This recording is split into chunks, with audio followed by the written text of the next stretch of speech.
Listen up, Vegas. Welcome to the slaughterhouse. Perfect.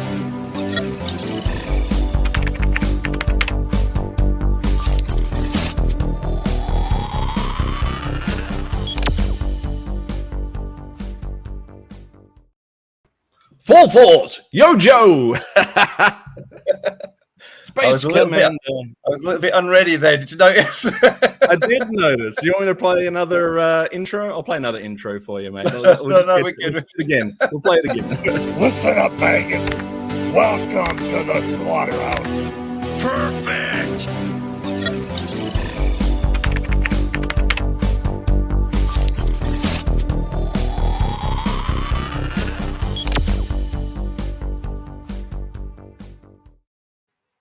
Full force, yo Joe. Are we ready now, Space Commander? Yeah, I'm being all cool now. I'm showing off my sideburns. Oh, right, yeah. I haven't got the scared look in my face. Like, what? Well, it's good to see you, Space Commander. I missed you. It's been a long time. Yeah. It's been a long time. Hasn't it been a long time? It actually feels it actually feels like it's been a long time. The trip to America and Canada, that in itself felt like I had all the time in the world and then no time at all. It caught up with me very quickly, but it felt like an eternity there and then no time at all, if that makes sense. Yeah, I know what you mean. Yeah, cool. So I will say, I want to start off straight off the bat. We're going to be talking about my trip to the USA and Canada. Some of the things I'll gloss over because I know, I'll touch on the Savage Race a little bit, but I know Kelly wants to do a full stream to do with the Savage Race, so I'll touch on it, but I won't do a deep dive into it.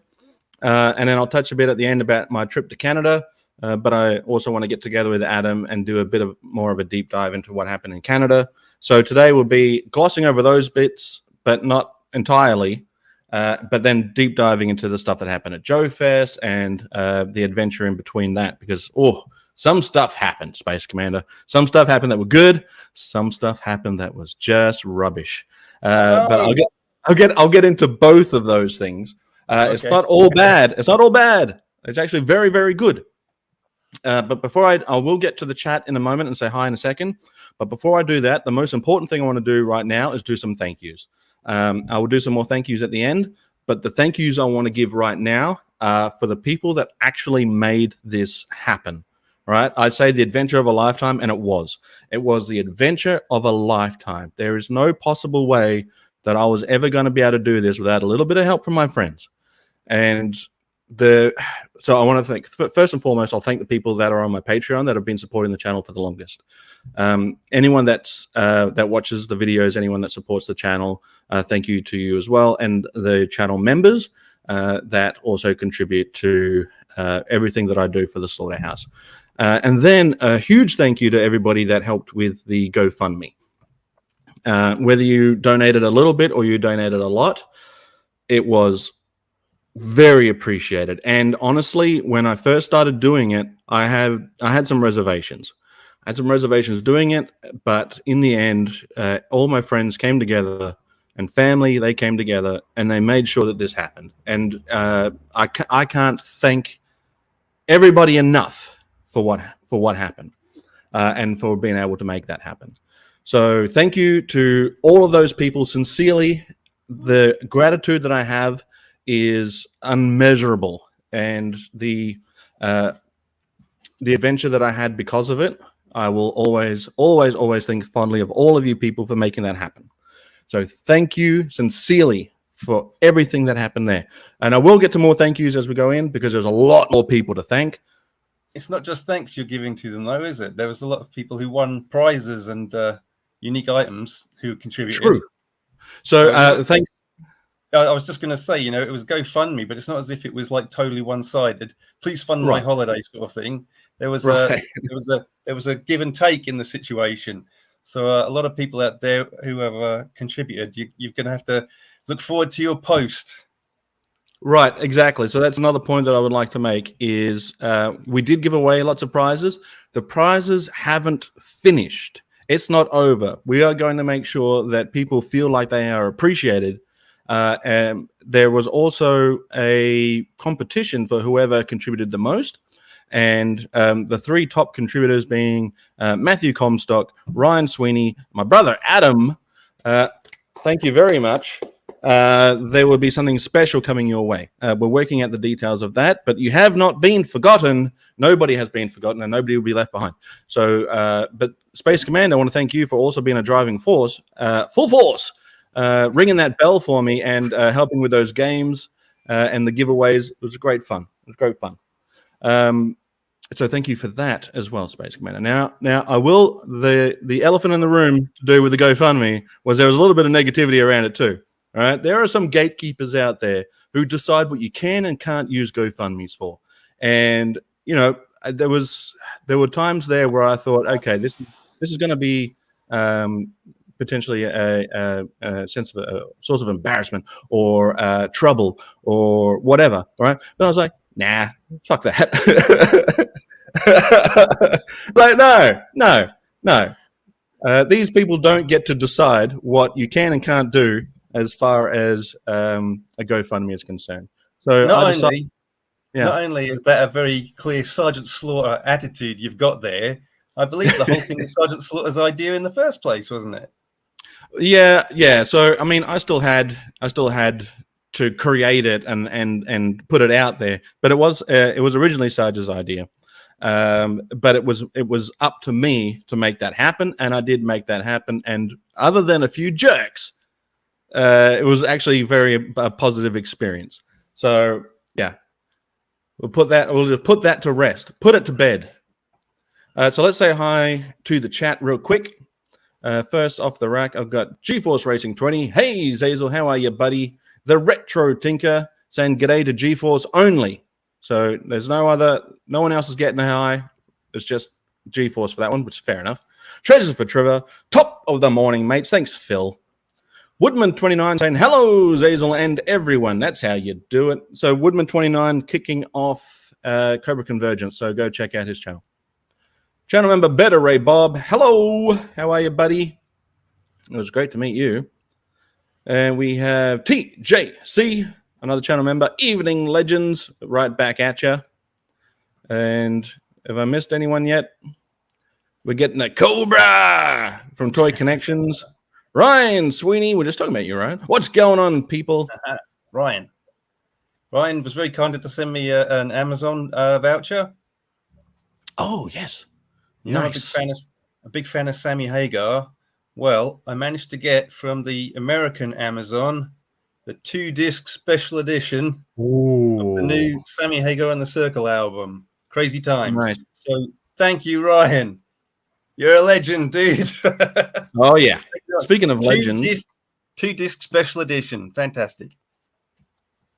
Thank you. Speaking of legends, Marianne is in the chat. Hello, Zazel. Hello, Marianne. Marianne, this is Space Commander.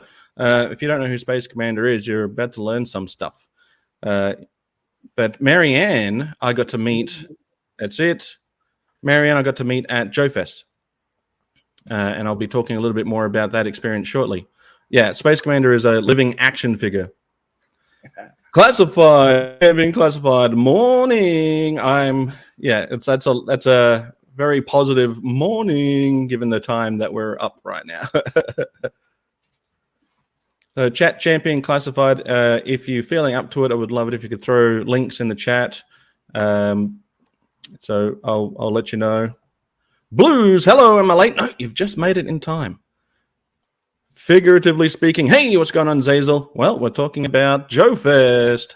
And you got a hello, Space Commander. Hey. I think I've gotten Hooded Cover Commander is also here. I was happy to see you there. I was happy to see you there too, buddy. I will be talking about Hooded Cover Commander, and I'll be talking about Marianne and all of that good stuff when we get around to that portion of the show. Hey, Zazel and Space Commander from Gap After Dark. Good to see you, buddy. If I'm missing anyone, do shout it out loud. Oh, Joe Fan 84. He's at work, so he's listening in the background. All right, well, we'll talk very loudly. That was as loud as I was planning to get this. Oh, and look, another legend. Mrs. Space Commander. Evening all. Looking forward to hearing about Zazel's adventures. Oh, thank you. It's nice to know that she's... Zazel. Yeah. I was going to say, it's nice to know that she still watches the show after the things I've done. Handsome Man, Ratface, 44 reviews. There's another great channel to check out. And Stephen Sheets. Yo, Joe. Alrighty, let's get into it. Just a quick reminder for Cobra Convergence 7, kicking off today by Woodman29. So do check out his channel. Don't do it now, though. Just wait. So there's the link to Hooded Cobra Commander 788's pre-CC7 talk. Oh, okay. I haven't had time to watch that yet. No spoilers. I was there for it. So I saw the live stream you guys did. Well, it was, I think for you it was yesterday, but for us it was like really early mornings, like 1 a.m. or something. So, we did one for Cobra Convergence. We talked about the Renegades. That was a great little catch up there. But there's also another one that me and Brian did. I call him Brian now because we're basically best friends. But I think I showed you the clip on the Full Force podcast where I did a super chat. I put some money into the kitty to promote the fact that you guys were going to do a live stream that night about Cobra Convergence 7. And then when I watched Cobra Convergence 7, I was really pleased to see so many of our international allies being totally wavering in their support of the UK. So you're very welcome. Uh-oh. Mate, I'm in full support of the UK. In fact, we've been talking with some of the guys about trying to do a UK trip to hang out with Space Commander. I will say this. One of the things that was mentioned at Joefest on any given day was, even though there was a lot of us there were a few notable people that weren't. So Ryan Sweeney wasn't there, and we were talking very fondly about Ryan Sweeney. Phil from Treasures for Trigger. Phil wasn't there, but we're talking very fondly about Phil. We're like, we wish Phil, wish Ryan were here. Rob Vegas. We're talking very fondly about Rob Vegas, and Rob Vegas would have loved to hang out with us here as well. And then, let's not forget TJC. We were like, TJC, we wish he was here as well, hanging out with us. Animal. Yep. And we're also talked a bit about Mike Potter and how that would have been great if Mike Potter could have been there for us. Unfortunately, nobody really mentioned Space Commander. Just kidding. Everyone was saying how cool it would be if Space Commander could have joined us. I repped Space Commander in around Joefest by wearing the Space Commander hat. Good job, Cadet. Thanks, buddy. But yeah, there was a few people that, even though it was filled, like jam-packed, filled with legends, there were a few people that notable that couldn't be there, and you were missed. I saw the picture of Kelly wearing one of Phil's shirts and one of my hats. That was pretty cool. Yes. So, right. You were definitely represented. If you couldn't be there in person, you were definitely there in spirit. Now, some of you may know that one of the things that were talked about pre-Joefest was going to be going to stay at Kelly's for a week, leading up to Joefest. And so here comes another thank you. All right. Thank you to Kelly and her family for allowing me to stay there, which, when you think about the realistic side of it, is that I'm some guy from Australia that's a big fan of Sgt Slaughter that is now coming over to America to stay at essentially people's houses that I've never really met, not in real life, right? But the daughter of Sgt Slaughter, I'm staying at her house, right? On just saying it out loud, it sounds a bit weird. It does sound a bit weird, but thankfully, Kelly and I are friends. We built up a friendship, irrelevant of her. Irrelevant? Am I using that word right? Irregardless? That's not even a real word, right? Regardless, regardless of her lineage, regardless of her lineage, we created a friendship. And if it weren't for that, I don't think that her husband and her would have invited me to stay at their home. But I super duper, I never say that, but I super appreciate being able to stay there with the family. They're a lovely family. They have a lovely home. I enjoyed every moment of it. Part of that, which I'll touch on a little bit, was this epic party that Kelly had. But before I get to that, before anything was going to happen, there was going to be a little something called the Savage Race. Now, I don't know. Here we go. That's the word I meant. Thank you. It took an Englishman to correct me. I do mean irrespective. Thank you. I appreciate that. So the lead up to Joefest was both exciting and packed full of fear, because I knew that the day I landed, well, pretty much, yeah, I got there the night before, right? But the very next day, and I got there late, by the way. It was late. So I had only a few hours sleep. And also trying to get over jet lag. And then the very first full day there, having to go and do the Savage Race. So I was petrified, right? First I was afraid. And then I was petrified. Because not only was I expected, it wasn't forced upon me. I had a choice. But not only was it expected that I complete the Savage Race, but if I don't complete the Savage Race, they were going to remove my beard as punishment. So I notice you've still got the beard. Right. Well, it does grow quickly, but thankfully, I survived. So I've got a couple of photos I'd like to share with everyone. Oh, and thank you, Chat Champion Classified, for throwing some links in there. And I did see that Ken also threw some links in there too. So I appreciate that. So Savage Race, how was it? How was it? Are you asking, Space Commander? I am asking how it was. I'm also. I will just quickly point out that when you first told me that you were going to the States and you were going to meet Kelly, my only worry was, is Zazel going to get overexcited and think to himself, here's this young lady who would be the ultimate piece of Sgt Slaughter merchandise. Can I abduct her back to Oz and put her in my collection?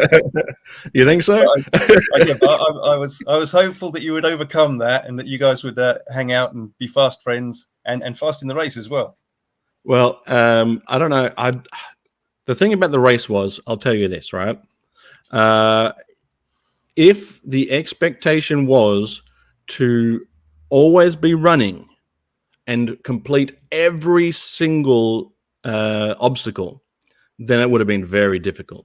But as it was, we actually got to enjoy the countryside.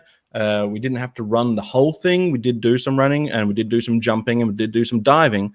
Did a little bit of climbing, but other than that, it was actually very nice. It was a great area to look around. My first real experience of the United States and their countryside was at the Savage Race, and I thoroughly enjoyed it. I thoroughly enjoyed every part of it.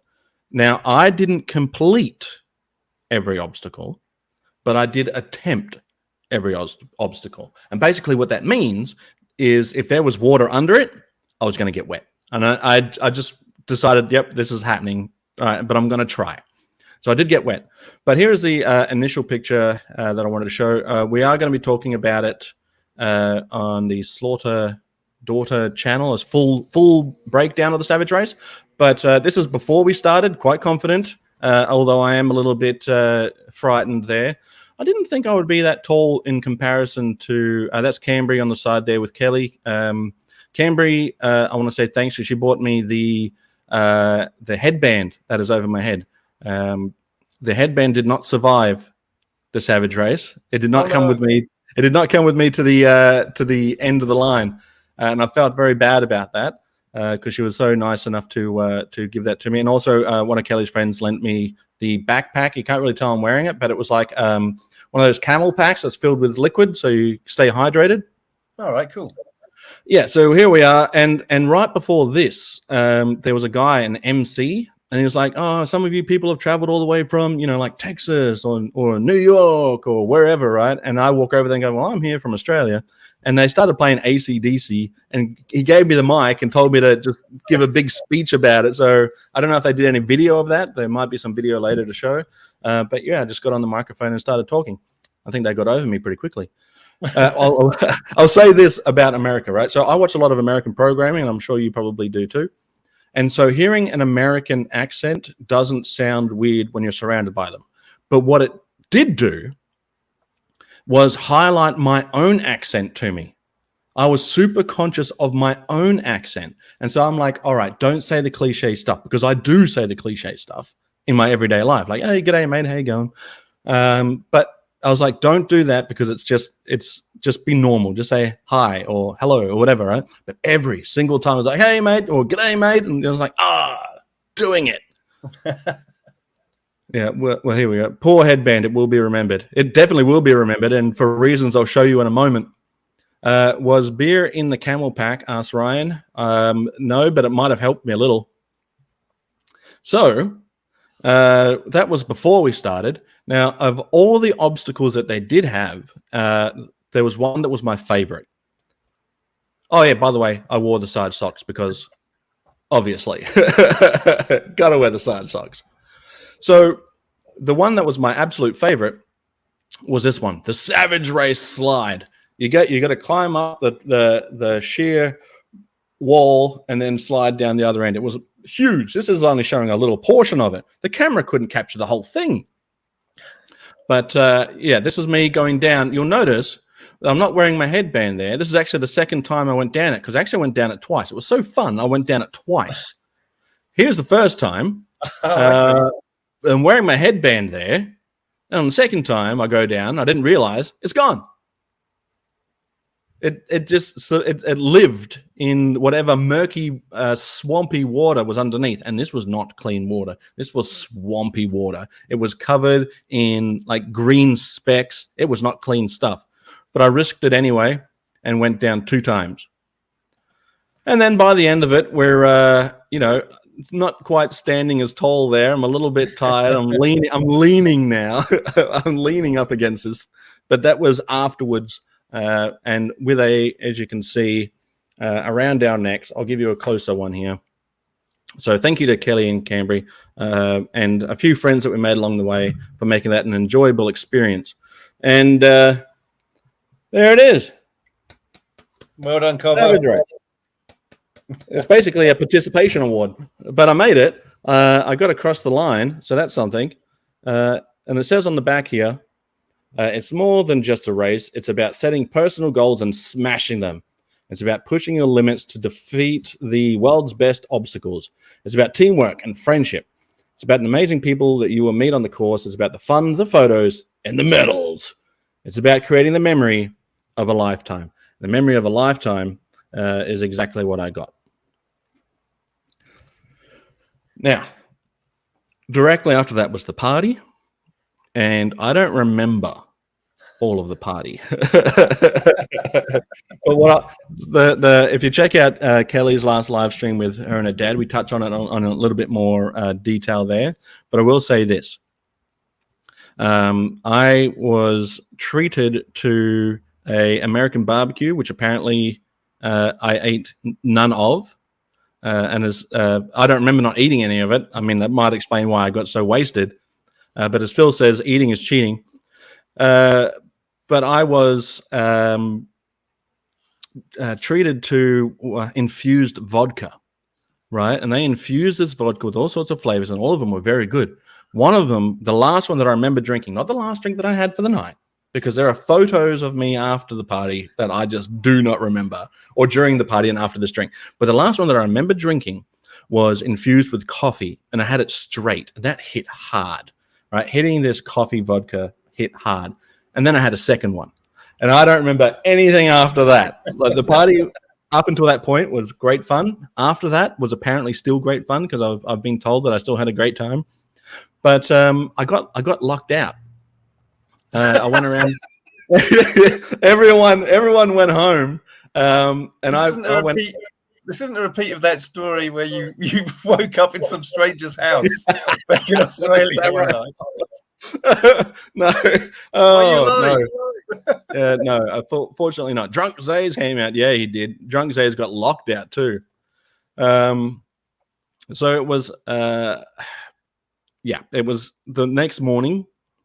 I came down in my pajamas, like full PJs, matching top and bottom PJs. I came downstairs, and I'd met Kelly's mum the night before, but she was there again in the morning, and I don't think I made a very good impression because I'm so hungover, and she's a lovely lady. But she's like, "Oh, Zazel, so what's the time difference between America and the USA?" And I'm like, "Oh God, okay, let me think." Oh, I get it, like the worst hangover ever. I'm like, "Oh God, oh please, oh." And I don't know if I gave her an accurate answer. Thankfully, I did get to see her a bit later and apologize for that interaction. Oh, Jeff is in the house, and Wilhelm, Toy, and Hobby. Well, we're definitely going to be sharing a story soon. But then we went on a little adventure. Now, here's where things started to get bad, Space Commander. All right, we're gonna up until this point. I mean, a hangover was the worst thing that has happened at this point, right? But things are about to get really bad, and I'm gonna try and get through this as positive as possible. But it wasn't all positive. So we went to a place called I think it was called Triple Falls. I've got some photos of Triple Falls here. Oh, nice. It was very nice. It was very nice. So it was. Phil, we don't say that. We do say it, but we never mean it. So, Triple Falls, right? On the way to Triple Falls, we had to stop and get what the Yankees call gas. We had to go and get gas, or if we call it here, petrol. Had to go get some petrol. And on our way there, went into the service station, or servo, as we call it here in Australia. Went to the servo, and I was like, let's pick up some snacks. So, one of the snacks that I picked up was a Slim Jim, because I'd always seen those ads saying "snap into a Slim Jim" from Macho Man Randy Savage, right? Oh yeah, snap into a Slim Jim. Yeah, you want a little spice? You want a little excitement? No, that was garbage. It was just gross, and I was disappointed. I was so disappointed. I snapped into it, and I was like, oh, it's so like just greasy, and it's taste. It didn't. There was less spice and very meaty, but I don't know why anyone would eat it. Oh no! Anyway, I ate it, and on the way to Triple Falls, if that's what it's called. If I'm wrong, Kelly will tell me later. But I started to feel a little bit funny in the tummy. Oh no! A little bit funny in the tummy. Yeah, I did, and it seemed to be okay. So here we are, looking at all these falls. Look at them. Look how beautiful it is there. Oh, you know, they filmed some movies here, one of which was The Last of the Mohicans. Oh, right. Yeah. So if you've seen that movie, they filmed it here. If you haven't seen it, go check it out because it's pretty good. But here I am. This is one of the smallest ones, but I was like, this will do. I'll point at this one. Don't slap into it. Yeah, I wish I hadn't. Now, it's at around this point, this was about to happen, and we're going to get to that in a moment. But it was about this point that I realized I need to go to the bathroom. Oh, Desperately needed to go to the bathroom, but I held off. Now, I started to get a little bit sick in the stomach. I started to feel like I needed to go to the bathroom. But I persevered, right? I was, to the best that I possibly could, I was trying to enjoy myself. Kelly was there, and Kelly's son was there. And to help get my mind off of what I was feeling, me and her son, I don't want to mention names of her children in case she doesn't want them named, but he was great lad. I loved hanging out with him, and he was a big fan of Red Dead Redemption. So to help keep my mind off of feeling sick, we started talking about Red Dead Redemption. It helped. Like we were trekking, like we were doing, and it was a beautiful area. I loved being there. But we were trekking up these paths. We were looking at all the scenery, all the while thinking to myself, oh my God, I just desperately need to use the bathroom. But it was still, a great fun experience. But by the time we got back, I was just obliterated, right? I was just out of it. I was like feeling pretty sick. And then I'm almost certain I had an early night. So I went there, went to the bathroom. I won't say too much about that. Went to the bathroom and I was like, okay, I need to just maybe sleep this off, right? Maybe it was the Slim Jim, or maybe it was the murky water. But either way, it was pretty bad. Now, the next day, the magic happened. Bam. Now, I want to set, before I get to this picture. Yeah. Before I get to this picture, I want to set the scene, right? So we're now going to be driving from Kelly's place to the Sarge's house, and I knew that we were going to be staying there, but I didn't know if he was going to be there, right? I didn't ask, I didn't expect, I didn't have any expectations that I was going to meet Sarge before Joefest. It was, if I only met him at Joefest, that would have been amazing, right? I never asked and I never expected there to be any other interaction other than that. But Kelly set this up, and again, thank you, Kelly, for having this happen. So we drive. It's a fairly long drive to get to Sarge's place, and he has the most beautiful home. As I took a video, I might share later. I have to ask Kelly if it's okay to share. But as we're going up the driveway, I take a video of his home. Oh, it's so beautiful! Right on a golf course. He has the koi pond. Just amazing. We get there, and he's not there. Right? She's like, "Oh, just let you know, Dad's not here." I said, "That's fine." And my expectation was that he's a busy man. He's probably not going to be here at all. We're just going to be staying here, enjoying the hot tub or whatever. And we're outside having a conversation. And all of a sudden, Kelly's like, "Oh, turn around. Bam, the man. It's Sgt Slaughter." What? First of all, AC/DC hat, Slaughter's Marauder's shirt. And everyone knows I'm the #1 Marauder. And I literally leap up out of my chair. I go to, my first thought was, okay, I'm going to go over and shake his hand, but I just went full hug. It was full hug. I went in there, full hug, latched onto this man in his own home, and just like I don't know, man. If that is genuine happiness in my face, there, bam, it's Sarge. You've got the face of a 6-year-old boy on Christmas morning, also wearing a beard. I thought that I was going to be like super short in comparison to Sarge, and I'm thankful that I'm not like, all the way looking up to the ceiling to see Sarge.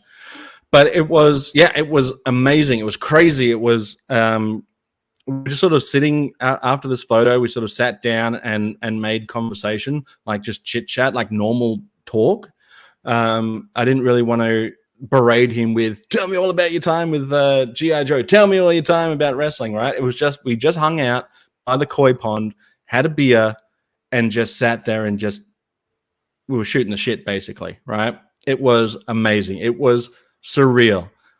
Yeah, who's meeting who here? Sarge looks pretty stoked too. Who's meeting who? Damn, that's awesome. Whenever you meet a celebrity, they always seem to be so much more receptive to you if you're just cool with them and talk to them about stuff they might be interested in.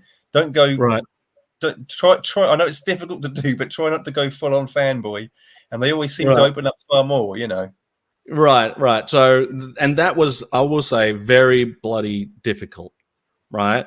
It was difficult not to, because essentially what happened, like, I think maybe because we've also had some interaction on YouTube as well.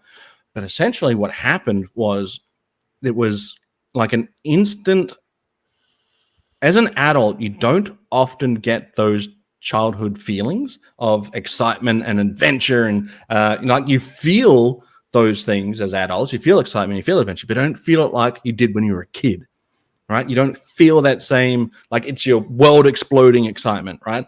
This was world exploding excitement. Thanks, buddy.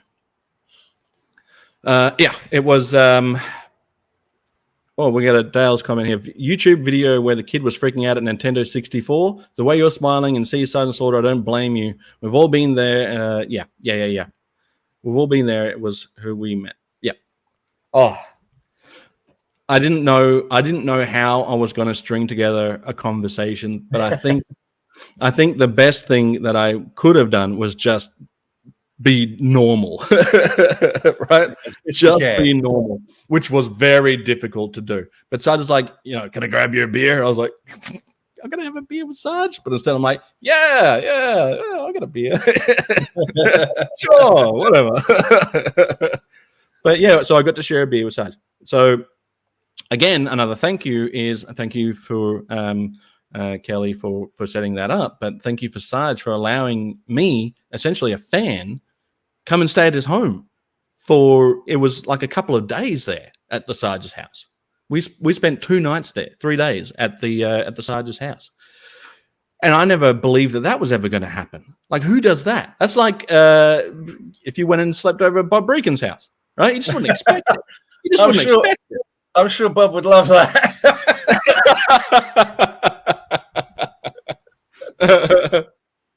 Oh dear. So, I think it helps though that since you and Sarge sort of made contact on the internet, and especially working with Kelly, and you've set up Kelly's channel so that she can do sort of basically interviews with her dad about his kind of family life, and then come on your channel and do interviews about wrestling.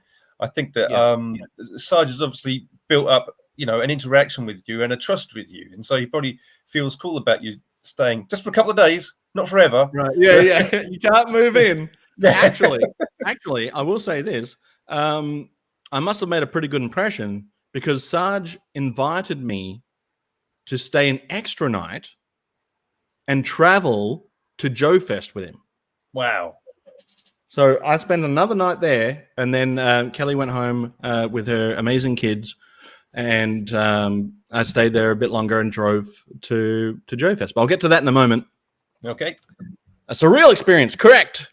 Now, it's actually funny. Good point, Space Commander. Yeah, well said, Spacey. Yeah, I agree. I will say that you mentioned that I helped Kelly with her channel because on a few occasions when I was introduced by Kelly's friends to people, they would say, "Oh, this is Hazel, her friend from Australia. He helps her with her podcast." I'm like, I'm a little bit more than that. Like, we can just be friends, right? I'm not just some weird guy from Australia that helps her with her podcast. But yeah, it got said a couple of times. I'm like, what is this? What is this? I'm a human being. They meant well, though. They meant well. Everyone was super guru. Right. Everyone was super nice, though. I didn't have any negative experiences with any of Kelly's friends. They were all very, very welcoming. I just thought that was an interesting way of introducing me to other friends. I've been dying to ask you, though, how did you address Sergeant Slaughter? So I called him Sarge, and that's what he liked to be called. We did have there was one time where before a live stream, I was calling him Mr. Remus. Like when you meet somebody, right? So before one of the shows, I was like, Mr. Remus, this is what we're going to do for today's show. And he's like, call me Sarge. I was like, all right. So that's what I've done from now on. Is I only ever call him Sarge, and that was the expectation at his home, and that's exactly what I did. So everything was, hey Sarge, and hey Sarge, can I get you another beer? Or hey Sarge, sorry for ruining your bathroom. Which is something that I'm going to get into now, right? Here's another downside.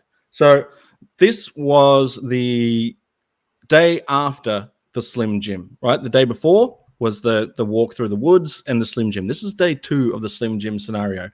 They're still trying to snap out of me. And that night, I'll just remove this real quick. I don't want to have Sarge looking at me while I mention this. But that night, I was we were going to go into the hot tub and we were going to be smashing down some beers. But that night, I got hit with the most incredible pain, the worst pain I'd ever been in. And my mind was like, oh my God, I can't believe I'm in this much pain at the Sarge's house. Right? And I often, and it's bad, I shouldn't do this. Guys, I know there's a lot of guys that are like this too, and you shouldn't do it. But I suffer a lot in silence. Right? If I'm in pain or if I'm in need of medical attention, I will often just say nothing and just persevere and just wait it out or try and sleep it off, right? Usual Mike Television. Good morning, buddy.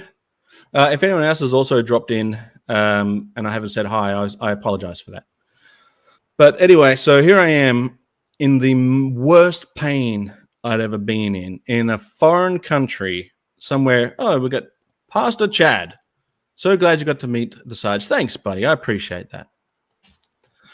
So the worst pain I've ever been in, ever. I can't imagine another time where I've been in more pain than this. And I walk out.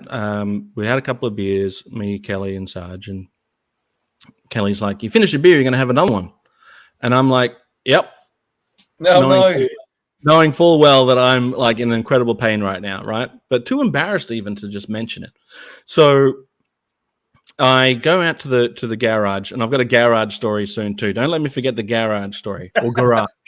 Don't let me forget the garage story. So I go out to the fridge and I pick up the beer and I look at it. And I'm like, I can't do it. I can't put this in me because I'm in so much pain that it's just not gonna agree with me. So I put it back down. I go back inside and I'm like, Kelly, I'm so sorry, but I gotta go to bed. I'm just not feeling well. I'm just gonna go and lay down, right? And that is the most information I get. I should have said, hey, this is what's wrong with me. You know, is there anything that you might have here or that we can go and get to make me feel better? But instead, I'm an idiot, and I'm like, I'm just going to go and lay down, right? So I go and lay down. I'm in incredible pain. I can't find a comfy spot, and I end up like crawling into like a ball position, like a fetal position, and it was not comfortable, but it was the most comfortable position I could be in without being in the most incredible amount of pain. I couldn't lay flat, I couldn't lay sideways, I had to ball myself up. And there I stayed until about 3 a.m, where I was like, I got to use the bathroom again. So there I am, thinking to myself, I'm at the Sarge's house, my childhood hero, having what would otherwise be the most amazing experience of my life, and now I'm blowing up his toilet. It sounds like food poisoning. I sat there, and again, I'm not going to go into too much detail, but I sat there and everything hurt. The experience of it was hurting. I never threw up, which is great because I didn't know where I was going to put it. But it was the most surreal experience looking around this amazing looking bathroom and going, I cannot believe I'm having a shit here. What is going on? Mate, I feel for you because I've mentioned before, like you, I don't want to go into too much detail on the internet, but I've got a few things wrong with me, and one of them is my digestive system, and I have to be real careful what I eat and drink. Especially up here in space, there's all kind of weird space food you can get, and I have to have certain tablets every day. And I always have great sympathy when other people suffer in that way. And it sounds like I had food poisoning. It must be nearly 20 years ago now, and it was one of the most painful experiences I've ever had. But at least after I know it sounds like a long time, but at least after a day, it's gone. Usually. Let me tell you something, Smash Commander. This is not the end of the story. This is not the end of the story. All right, trust me, there's more to come. Oh no! But that was the worst night. And intestinal distress is no laughing matter. Actually, there's a funny story to go with my intestinal distress that is coming up near the end. So stay tuned for that. You left your mark. I left more than a mark, mate. I left a skid. Anyway, so the things like toilets and bathrooms and showers and stuff, they don't work the same as they do. It's like a puzzle to turn on a shower. It's a puzzle. It doesn't you don't just turn a thing. You got to pull things. You got to switch things. It's crazy. So there's no quick jump into the shower either. So I'm like, okay, I'm gonna, after this explosive experience, I'm going to have a shower. Like, I know it's late, but I'm like, I just want to feel clean before I jump back into bed. So I'm trying to finagle this shower to try and figure out how that works. Finally, I figured it out. But, I went back to bed. Now, the next morning, right, thankfully, I'm feeling better. Not good, but better. Yeah. And that was the day the Iron Sheik died. Oh, no. So I get up in the morning. I look outside. Now, here's something that you might find interesting. I open up my window to look outside, and there is the veranda where Sarge did my first promo. Cameo? Yeah. That's where he filmed it. I was like, I know this. Like, I'm like, I know this. And that's where he filmed the Slaughterhouse Wrestling Championship promo. And I thought that was great. So the next morning I go out there and I'm like, okay, I need to let people know that I'm not well, right? I need to let people know that possibly there's something that can help fix this. But I go out there and I'm like, hey, good morning. Sorry about last night. And then Kelly gets a text while we're outside, and it's like, the Iron Sheik has passed away. Oh, and I'm man. like, oh God. So we go inside, see where Sarge is at, and we sit there and we have a conversation about the Iron Sheik's friendship and what he meant to Kelly, and how they were, even though they were rivals, they were family friends. You know, Kelly knew the Iron Sheik intimately as a child. He would read her childhood stories and stuff. And so now I'm like, well, I can't mention anything that I've gone through last night and today, because they're going through some incredible pain themselves right now, losing a friend. And like loss, when you lose somebody, there's always, depending on how they went, because there was a lot of, hey, it crashes here.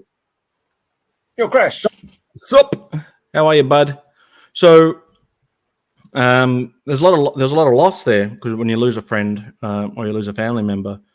But there was also, you know, a bit of conversation about how, you know, the Sheik was in incredible pain, and that you know, he wasn't doing so well. In fact, Sarge wanted him to come to Joefest this year, which would have been amazing, but obviously that wasn't going to happen. And so to be there with the Sarge on the day that one of his arch nemesis from wrestling, right, his biggest heel while he was the biggest hero, and being there and having that experience too. Hello, Facebook user. It was just surreal. Like, it was crazy. Like, you couldn't plan something. And I'm not saying that you want to plan to be around someone while someone's passed on.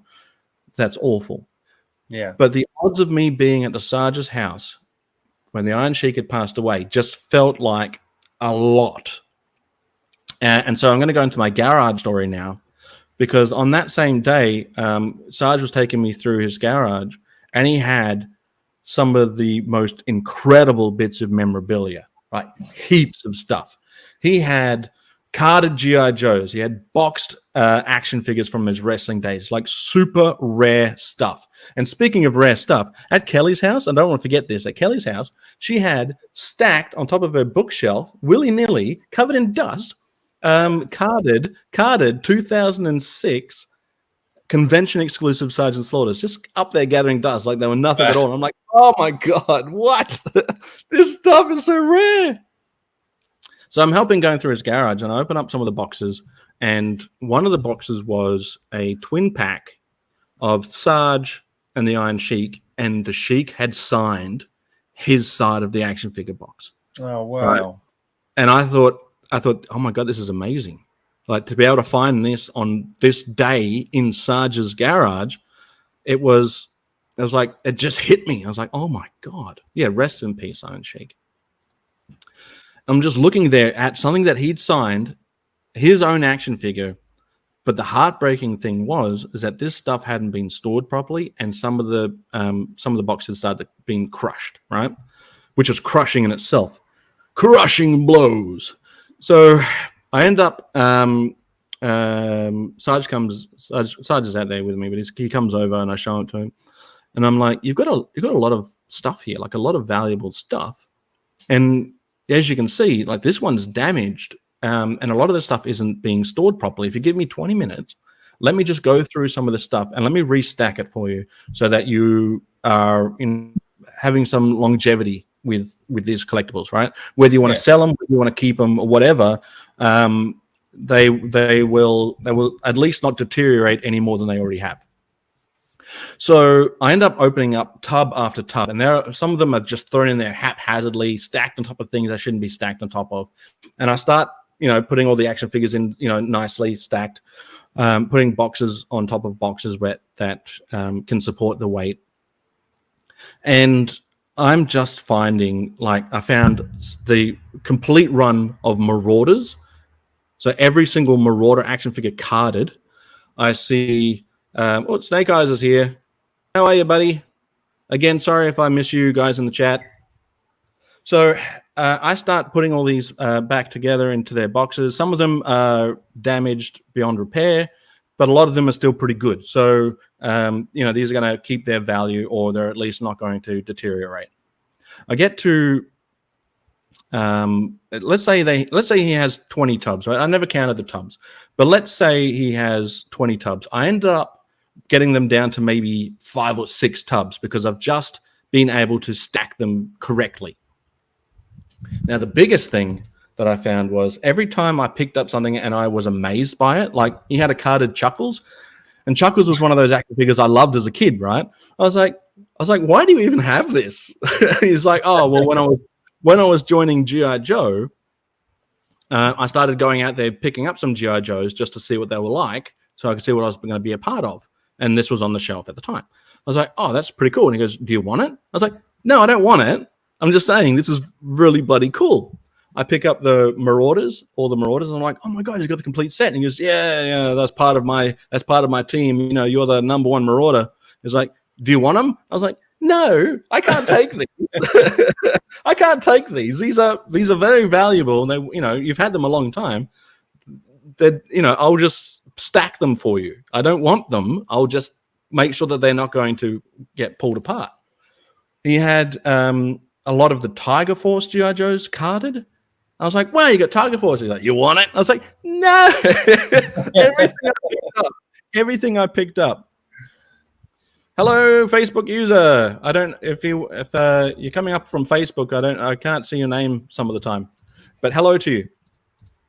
So every time I pick something up, it was like, do you want it? Do you want it? I'm like, no. I don't want it. I'm helping because I want to help. Like as a collector, right? This is your stuff, but you're not like a collector like we are, right? So we know how we're going to stack them properly. We know how we're going to look after them. So I was like, let me just help you put this stuff, so that it's, set. He's like, okay, cool. And he goes, well, why don't you stay for another day and we'll go to Joefest together and we can hang out in here and try and sort out some of these toys. I was like, yes. Hey, it's Darren. How are you, buddy? Just happy to be there. So it's classified. Correct. I know what you mean though, because he's saying, do you want it? And there's part of you saying, yeah, I kind of do want it. But then the rest of you feels like that would be the improper thing to say, right? You feel like you're being impolite. But I didn't want it. I love it. Oh, and Andrew Burnett's here. How are you, Andrew? And Hans Chow sits quietly into the room. I don't mind if you kick the door in every now and again, Hans. So this was one of the boxes that he had. You can see it's got a little bit of damage to it, but everything is in there, like it's sealed. He had all the vehicles as well for Slaughter's Marauders. He had all of those vehicles and everything like that. So, I, as a collector, I want G.I. Joes, yes, but I don't want his G.I. Joes, right? If he doesn't want them, then he has a whole family of people that, should get them before I do. And he could also, if he really wanted to, take them to Joefest. In fact, I said, if you don't want these and your family don't want these, bring them to Joefest, and that's where your audience is, and sell them and make some money. So by the end, I think he'd offered me almost everything in his garage. That's, I'm exaggerating a little here, but in the end, he picks up a WWE T-shirt that's in my size, and he goes, this has got to be your size, right? And I looked at it and I went, yeah, that is my size. And he goes, do you want it? I was like, yes, thank you, I will take this shirt. So I thought that was a nice offer and a nice gesture of him to offer me a T-shirt, which I did wear on one of the days, but that was the only thing I could take. That was the only thing. He also had one of the most rare action figures for Sarge is the Rule Breaker, and he had boxes of them. Boxes of them, like heaps of them. And they weren't being stored correctly either. I'm like, oh my God, these are the Rule Breakers, and they're just, oh God, let me restack these. Anyway, it was great to go through and check out his collection. He also had like a bunch of really cool stuff in there as well. Like not just toys like we would be into, but like really cool stuff. Stuff for his garden that he hadn't put out yet. Just really cool stuff. And it was nice of him to take me through his garage. He also took me into another side room that had his AC/DC memorabilia in and the Eagles memorabilia. That was great. His koi pond was great. Everything around the house was great. He actually had a room where he had all the title belts that he's got laid out. He's like, come and check these out. He seemed just as excited to show me this stuff. He's like, come and check out this AC/DC thing. Come and check out my title belts.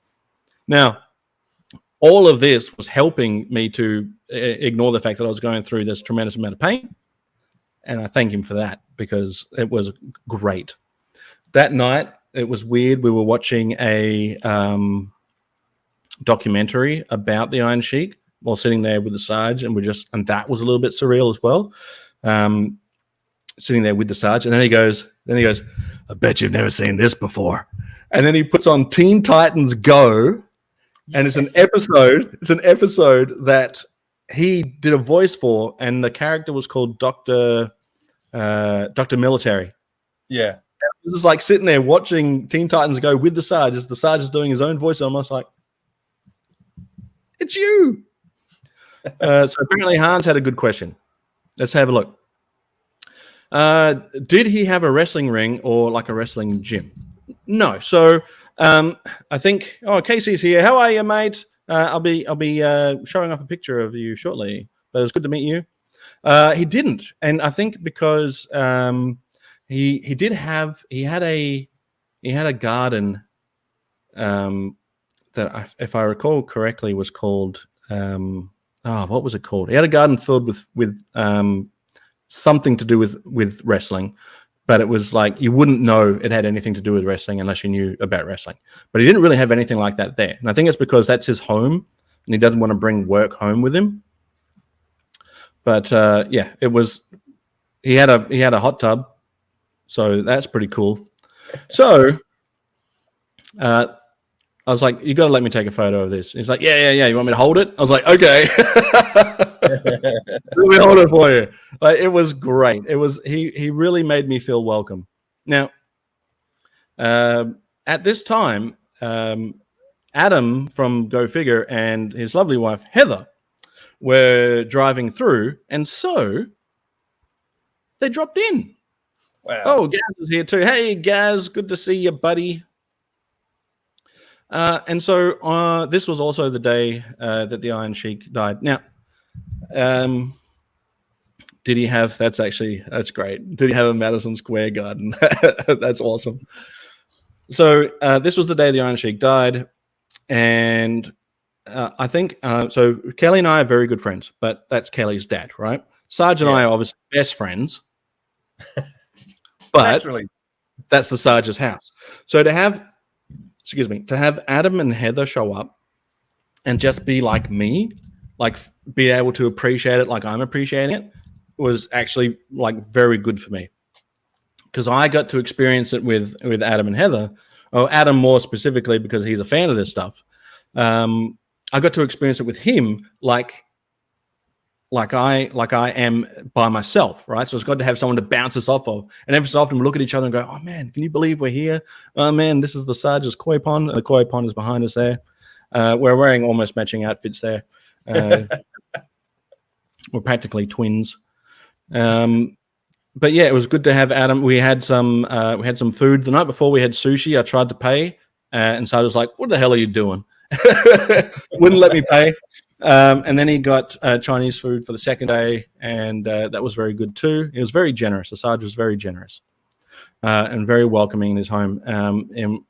He didn't have to welcome me into his home. He also didn't have to welcome Heather and Adam into his home. He knew Adam from the cookies because Adam had given him Sarge cookies before. All right. So then I'm starting to feel a bit better now, but I'm still not over my digestive issues. I'm not in as much pain. Hey, Pericles, how are you, buddy? You're not too late, mate. Yeah, it's interesting that some of the when I was in the States for a short time, as part of my medication, there are some sort of pain control things you can try, Right. but you have to be incredibly careful with them. And as you know, all my stuff gets sent up to me in the supply rocket, which launches from the UK. So in the UK, to get these particular tablets, you have to be seen by a doctor. You have to get a prescription. Right. When I was in the States, I saw the same medication, right, but like several times the strength, just available to purchase. Right. From like a chemist shop. You don't even need a prescription, and you just think this stuff is mind blowing, and you can just buy it on a shelf. Right. So, if you had I a chemist shop nearby, you probably would have been A, free of pain, but B, monstrously addicted for the rest of your life. Yeah. So there is spoiler alert. There is a little bit of a pharmacist / chemist conversation coming. So after meeting the man and spending some time with him at his home, we go from meeting the man at his home to meeting the man at Joefest. And that's two very different experiences. Sarge was very accommodating in his home, but when I met him at Joefest, it was like meeting him again for the first time. Full gimmick. He's in full character. And it was just, I'm wearing the articulated Chad jersey that Chad very kindly gifted to me. And that was the first official Joefest meeting. I was first in line waiting for the Sarge to show up. And it started off pretty good, but you'll see there's a trend where we start off fine, but then he sort of turns on me. That's kind of what the character's famous for. Yeah. You see it coming. I didn't see it coming. I was not expected. And then before you know it, down I go into the old Cobra clutch there. I couldn't tap out because I passed out. I was going to say, you look like you're actually unconscious at this point. Yeah, he locked it in. I wasn't able to. Oh, thanks, Classified. I think that's great. You got both experiences. Yeah. That was the first day. I got to try again on the second day. I was like, all right, he couldn't possibly want to beat me up on day 2, surely. I was like, he's got it out of his system now, surely. Nope. Back at it again. And then right back into another Cobra clutch. Passed out again, couldn't tap out. Then I'm thinking, all right, there's 3 days here. On the third day, surely we're going to have just a normal photo now, right?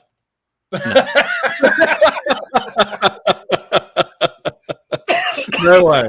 Wasn't going to happen. He wouldn't let it happen. So, yeah. Bam. Got me. That's the WWE shirt that he gave me. And I'm wearing Space Commander hat there, as you can see. That's a fantastic hat. He seems very happy to be choking me out again. But, there was Iron Sheik in the background there too, for obvious reasons. Yeah, it must have been pays for 3 Cobra clutches. I did. So that was part of the thing as well, is that I wasn't going in there with any expectation that I was going to get anything for free. I made sure that to support my childhood hero, I'm going to, if he puts me in a Cobra clutch, I'm going to pay for a Cobra clutch. If he's going to give me a signature, I'm going to pay for a signature. I didn't go in there with any expectations that I was going to get anything for free. And if he offered me anything, I would pay for it because he's there to work. So, if he made an offer, he is very generous. Yes. If he made an offer, then I would be like, no, I'm here for the full experience. I'll definitely pay for it. You're a working man. And part of being that working man, part of getting into these, part of being the Cobra Clutch Club is that every time you get a Cobra Clutch, you get one of these coins. Wow. It's and it says on there, proud member of the Cobra Clutch Club. So I will do a little bit more of a deeper dive in a moment. Here's a nice little group shot that we had. Hooded Cobra Commander, Hans Chow, Kelly, Ken, Gaz, myself, Sarge, and Joe Recondo. So Joe Recondo, such a great guy, had a endless supply of alcohol. It was an absolute pleasure to meet Joe Recondo. My only regret with Joe Recondo, he was staying at the same hotel with me, and I don't know if he's aware of this, but on one of the days, actually, I'll give a full story. I'll give the full rundown actually before I get to it.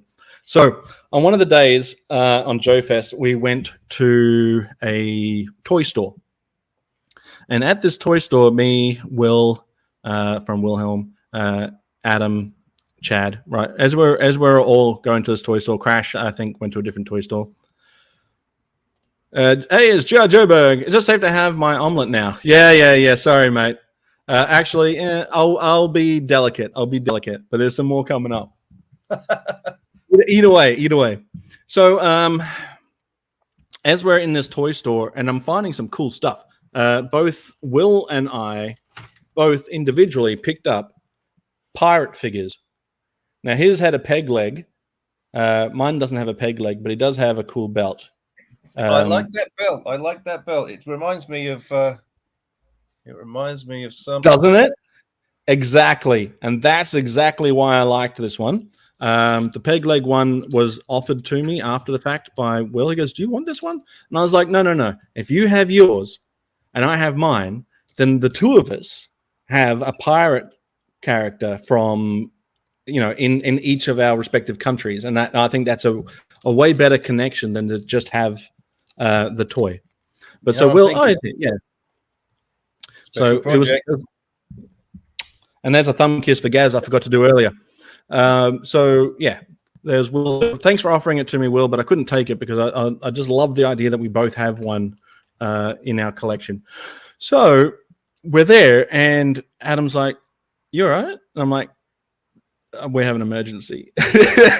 Like, I need, at this point, I can't ignore it anymore. I said for the last few days, like, so it happened, I think it must have been for the last 3 or 4 days, right? For the last 3 or 4 days, I've been in an incredible amount of pain, having to always go to the bathroom. I can't hold it in anymore. Literally, can we find a pharmacist or a chemist or something? And he's like, "Oh yeah, of course, absolutely." He goes, you should get some Pepto-Bismol or something. Or someone suggested Pepto. I was like, okay, cool. I don't care what it is. Let's just go figure this thing out. So we jump in the car. Chad. Me, Chad, Will, and Adam. Now, Will already has a mission that he needs to do that day. Is he needs to go and pick up Bjorn from the airport. But that's a few hours away from now, so we've got time. We think we've got time, right? We think we have time. So we get in the car, and it's like Adam's like, "Okay, I'm going to find us a pharmacist." So he punches it into his phone for the maps, Google Maps, and it's like maybe 10 minutes away, right? It's just a ludicrous amount of way away. So we're going through Augusta, Georgia in this car. Stomach pains hitting me on our way there, and it is taking us through these winding roads out of the city, past a golf course, into the slums, and then finally we find this chemist. And everyone's like, "Where are you taking us, Adam?" Adam's like, "I'm not taking you anywhere. This is where the map is taking us." There you go. Adam types the furthest CVS from our location. It felt like it. And for me, it felt like an eternity, right? Yeah. But we finally get there. I find where the Pepto is, because I've never seen Pepto-Bismol, like the bottle of it. I've never seen it before in my life. I did get some tablets from Kelly, but this was like liquid stuff. So we go to the checkout. I grab some water because I should hydrate, and I've got this Pepto. And I'm like, and he's like, "Do you want to take some now?" And I was like, No, I can wait till we get back to the hotel. He's like, "Cool, all right." So we get in the car, and we're on our long drive back, right? And I'm like, okay, I can make it. Oh, here's a good point from Ryan. You can't trust Adam in his Gaggle account, right? So here's where things get really interesting, because not only do we have to have the long trip back to where we need to go, but obviously Will also needs to get to the airport. We get stuck behind what is the longest train ever. Like, it was the train boom gates came down and it was just carriage after carriage after carriage. And when you think it's done, it was like an illusion. If you think the last carriage is coming, no, there's at least 20 more behind it. And I'm like, oh my God, I can't. I was like, we got to get going quick. So I can't remember if I took any Pepto in the car, but we definitely took a video of my Pepto experience in the car. All fours. So finally, we did make it back, and this circles back right back to Joe Recondo now. So Joe Recondo is staying at the same hotel as us. We've just got the Pepto, and he's outside near the pool, and he's got some beers stacked up ready to go, and he's got his esky there, and he very generously offers if I would like to come and have a beer with him. And I wish I had been able to sit down with Joe Recondo in that moment and share a beer with him. But I was like, I'm sorry, buddy, I can't. I got an emergency, and I went upstairs and, again, completely obliterated the bathroom. Oh, no. Down some Pepto, and then I had to lay down for a bit. Oh, we got Scuba Pete in the house. How are you, buddy? Did those stains come out of the car? It was a close call. And Adam is here. How are you, buddy? He lost his deposit. Sorry, mate. So I felt bad for that. I felt bad that ordinarily I would have stopped, sat down, and had a beer with Joe Recondo. But because I was in pain and had to use the bathroom, I had to politely decline. We did later on get to have a couple of drinks together. But that was the first moment for Joefest where I felt like, oh, man, I've let this poor guy down. I felt really bad. Hey, Jewel Who Nine's here. The best of the Jewels. We all know that. So, yeah, I feel bad for Joe Recondo. Joe, if you watch this, just know I would have loved to have sat there and had a beer with you, buddy. It was just, unfortunately, digestive issues, which was a common theme. So when Joefest happened, whether it was first, second, or third day, I had to make sure, even with the Pepto. Now, the Pepto made it manageable, but it wasn't really stopping the frequency. Right. It just was manageable, right? I still needed to go.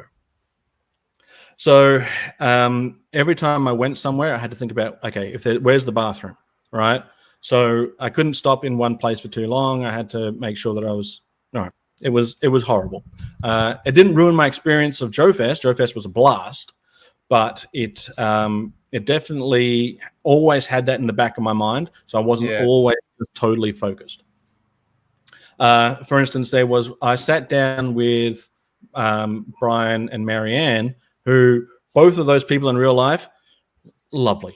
They are just absolutely lovely people. Marianne went around with her camera, and Marianne, if you don't know, Space Commander is the partner of Brian from Hooded Code Command 788.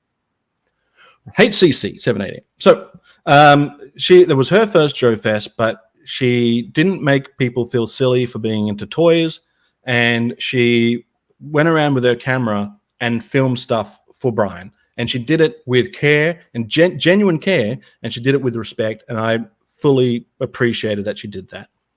And I'm sure Brian did too. But I saw Brian, because he was wearing a Tiger Force shirt, one of many, but I saw him up in the window waiting for the Operation Recall thing to start with Carson. Carson, I got to meet Carson too. Absolute legend. Cool. Oh, Joe, I was just talking about you, Joe. I don't know if you caught it, but I'll repeat it just quickly. I was just saying, Joe, that one of my regrets from Joefest was not being able to share that beer with you by the pool on that day. But I was having digestive issues, and I regretted it. I regretted saying no, but I'm glad we got to catch up later and have a few drinks there. But by the pool on that day, I felt bad for it. Up here in space, we refer to that as atmospheric decompression of the lower body. Right. So Marianne saying that Brian hadn't been able to walk the floor yet, so I offered to do the video. That's very generous of you. And it was an absolute pleasure to meet you. And then when we went up to watch Carson, so Carson, great guy, just absolute legend. I sat down with Brian and Marianne to watch the conversation that was going to take place, the demonstration or the whatever you call it. And partway through, I'm like, oh, I gotta go. I gotta go. So I walked off and out and had to use the facilities again. Yeah, Adam, we got you in a different one. Oh yeah, the Duo Coco. So oh good. Thanks, buddy.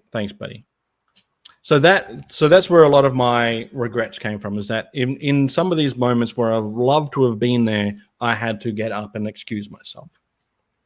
And so I missed the Operation Recall panel. But it wasn't all bad, because we had some great times too. And I'd like to share some of those with you now. Cool. Hey! First day in, check out these legends. So first day in, we decided to go and check out the town. Oh, wait. I almost forgot. So I stayed that extra night. I stayed that extra day with Sarge. Excuse me. And drove to Joefest with Sarge. And there is nothing like sitting shotgun with the Sarge, traveling to Joefest, right? Already I'm spoiled because I got to stay at his place, right? Now I'm going to Joefest with the Sarge. So we go and pick up Paul. And if you've never met Paul, who is the manager that handles Sarge and that business side of it, he's an absolute character in himself. So we eventually go and pick up Paul. But to be on the road with the Sarge, after hearing so many stories of Sarge on the road, and now being able to tell my own Sarge on the road story, it was brilliant. Like, they were having conversations, things I can't divulge, but they were like, they didn't care that I was in there. It was like they had full trust in me, or they're talking business stuff, right? I'm like, oh my God, I can't believe I'm hearing this stuff. Stuff I can't divulge, right? Really cool stuff though. And he's like, okay, we need to figure out what we're going to have for food. And we end up going to Hooters. Now, I'd never been to Hooters, but we go to Hooters and we're having shooters. So we're having shooters at Hooters with Sarge, and it is the most incredible thing I'd ever seen. And this is the first time I'd seen fans interact with Sarge, right? So while he's eating, he doesn't really acknowledge people walking backwards and forwards, right? But once he's finished eating, he's got all the time in the world to talk to his fans, which I thought was great. Cool. Some of them were a little bit disrespectful, but I guess he's used to that being in the business. But for the most part, they were very good. He also got me to try this beer. I can't remember. I think it was called Blue Moon. I think it was called Blue Moon beer. And he tells the lady, and first of all, when Sarge orders, he orders for the table, right? He doesn't even look at the menu. He goes, we're going to have this. I was like, okay. And he goes, you want anything else? I was like, I don't think I can handle anything else. So he goes, okay, I'm going to get a Blue Moon. You want a Blue Moon? I was like, I've never had it. Let's try it. So he gets it in the biggest glass they have, and it comes with a piece of orange in it, right? And he goes, right. So he's telling me how to consume this beer now, right? So thanks, Dad. So he goes, you squeeze the orange into the beer, and then you just dunk the rest into it. So I'm drinking it. Beautiful. Loved it, right? Maybe I just loved it because he was loving it too. But either way, I was really enjoying it. And then at the end, and I've never seen this happen before. At the end, when he's finished it, the lady comes out and she goes, would you like another beer? And he goes, yes, but I want the same glass and keep the orange in it. Add a new one, but keep that orange in it. And I was like, well, the same for me then. And so we're consuming the second one. And I go, I've got to ask, why do we want to use the same glass? And why do we want to keep the same orange in it? He goes, trust me, at the end of it, that's going to be like dessert. So we finished the second beer, and he goes, now eat the orange.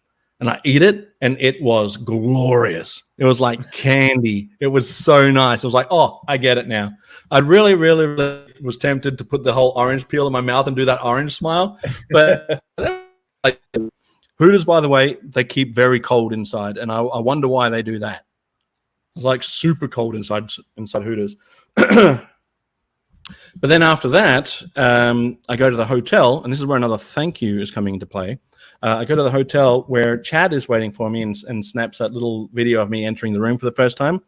And I want to thank Chad for not only being very gracious, but also offering up the hotel for me to stay with him. So he didn't have to do that, and I appreciated it. So thank you for that. Thank you for letting me crash with you. It was super kind of you, and I'll never forget it.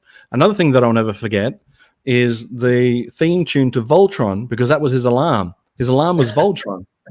And so every time I hear the Voltron theme now, I imagine that theme music. So there he is there, the legend, Chad, Adam, and myself. And this sort of reminds me of Back to the Future photo in some way. And he gifted me this articulated Chad shirt jersey that I wore as soon as he gave it to me. He's like, yeah, he is a legend. It's unbelievable. And yeah, so I wore that the very first day. I was so honored that he gave that to me. I was like, I am going to wear it day one of Joefest. When I meet the Sarge for the first time as the Sarge, I'm going to be wearing this. I thought it was so kind. But we had a great day. We explored the town. I've got way more photos of the town, but I won't go through too much of that here. But it was great to hang out with these guys. Heather was also with us, and it was great to hang out with Heather as well. And then Kelly was there. I wanted to show this one off because Treasures for Trigger and Space Commander represented in one cool photo. How good is that? I actually got an email the other day. My mail goes through Peppermint Oil Capsule, and I got sent an image from Magnificent Kaboom, who, as you remember, did my badge for me. Mm-hmm. And I think he got I think he thought that hat was purchased at Joefest, because he's like, look, they're selling Space Commander merch at Joefest. Nice. we had to set him straight on that. Well, I mean, it's only a matter of time. So Will's saying this looks like your first album cover. What would you call it? What would you call our debut album? So then I thought that was nice that Phil and Spacey were both represented at Joefest. I want to give another huge thank you to Crash. So Crash, I think he took great pleasure in being able to say that he could outdrink me. And absolutely, he definitely could. Hello, legends. Hello, buddy. Good to see you. So another regret that I have is that because of my digestive issues, I couldn't drink as much as I probably wanted to. But at the same time, I didn't really want to get too drunk anyway, because I wanted to enjoy the weekend, right? Yeah. I wanted to enjoy every day without having to feel like I had a hangover, as well as everything else that was going on. But Crash was an absolute legend of a bloke. And every interaction that I had with Crash was always amusing. He always had a great story. I love his voice. It's so captivating. Everything he says, he could say the most mundane thing, but when he says it, I'm enthralled with whatever it is he's saying. And he's super generous too. So he brought some alcohol with him that was part of his grandparents' wedding that he'd had for so long. Wow. Yeah, that's true. I did gurgle a little. So very generous. Both he and Joe Recondo were very generous with their alcohol, I'll tell you that, but also very generous with their time. But one of the biggest gifts that were given to me by Crash, and we knew it was coming, but even though we knew it was coming, we still did not anticipate how epic it would be. And that was the USS flag. We were trying to put it together at Adam's house. This was partway through the building process of it. But he was very generous to gift me the USS flag. That is a gift that's too big That's way too big a gift. But I want to thank you for that, Crash. That's fantastic. This whole it really is. And this week in America was filled with so many moments of generosity and kindness and friendship that anything else that was negative sort of fell by the wayside. It's easy to ignore the negativity when you're surrounded by so much positivity. Yeah, it's so nice. It is so nice. Amazing. The flag. It is the flag. Admirals Club. So now all I got to do, woo, amazing, nice. So all I got to do now is try and figure out how I'm going to get it home. I did contemplate trying to bring it back with me on the plane, but some investigations, they lost my. I'll get back to this later, but they lost my luggage at one point, so I was not prepared. I was not prepared to put this on a plane just yet. Okay, Marianne, thank you for watching. I appreciate it, and I appreciate you. So thank you for hanging in there for as long as you did. Yo, Joe, I'll say. Yeah, thanks, guys. I appreciate it. But thanks go to Crash. Absolutely. What's it say? Your membership card for the Admirals Club will be mailed out soon. Save 10% at Hooters. Nice. So I also offered to pay for Hooters, but Sarge wouldn't let me do that either. Very generous. Anyway, but this is a very tremendous gift. Very tremendous gift, and I thank you for that sincerely. But yeah, this guy, absolute legend of a man. Cool. And then we had a few group shots, as shown before. And here's another one with Adam in it. Now, I want to say with all sincerity that of all the people I met, there's two things I want to say. Out of all the people I met, Hans Chow was the most Hans Chow you can expect from any Hans Chow. No, but Hans is exactly as you would expect Hans to be in person as he portrays himself on the internet. There is no disconnect. Hans Chow is Hans Chow. And yeah, he did not disappoint as far as that's concerned. I've said this before. It's like when you're in Hans Chow's orbit, it feels different. It feels like something epic is about to happen. And I appreciated that. Does he enter every room by crashing through the door and rolling in? He didn't, but I could see him do it. This guy is like, there's no shred of fat on this guy. He is all brick. He is just brick. And then Gaz here, the legendary Gaz, and I've said this before as well, and I'll say it again. Gaz is the best of us all. He is super positive, super friendly, has a good time, and he doesn't do any of this at the expense of anyone else. I love this man so much, and thumb kiss to Gaz because I don't know. I knew I liked Gaz, but I didn't know I loved him as much as I did until after Joefest.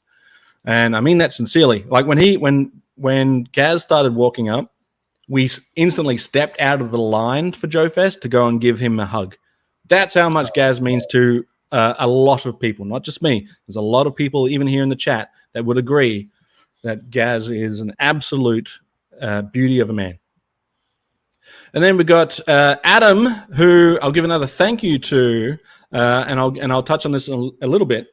But he also very generously, he and his wife and his family, very generously let me stay at his and their home as well. So I cannot thank him enough for that, to be able to let some strange Aussie come and hang out in Canada for a week. But yeah, this photo was, I want to say it was probably the last day. Yeah, it must be because I'm wearing the Space Commander hat. Yeah. And it felt like we had all the time in the world until now. And then we had no time left. Gaz is pretty sensational. Yeah, I'll say.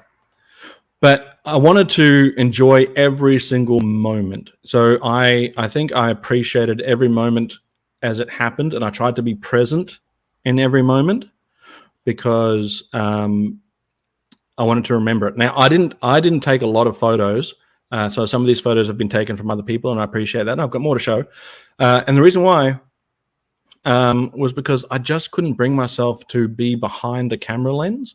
I needed to experience everything.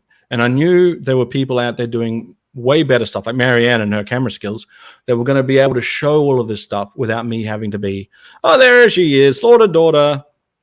Gaz is the best. I agree. You'll have to check out the start for all your epic thank yous. But I'll give you another one now, Kelly, and just say it was an absolute pleasure to be able to be welcomed into your home, be able to spend time with you and your family. You have an absolutely amazing family, an absolutely amazing home, and I couldn't have felt more welcome. And it was an honestly genuine. I'm getting all choked up. Honestly genuine, friendly, and as much as I was going through some pain there, you made it feel like I was part of the family, and I can't thank you enough for that.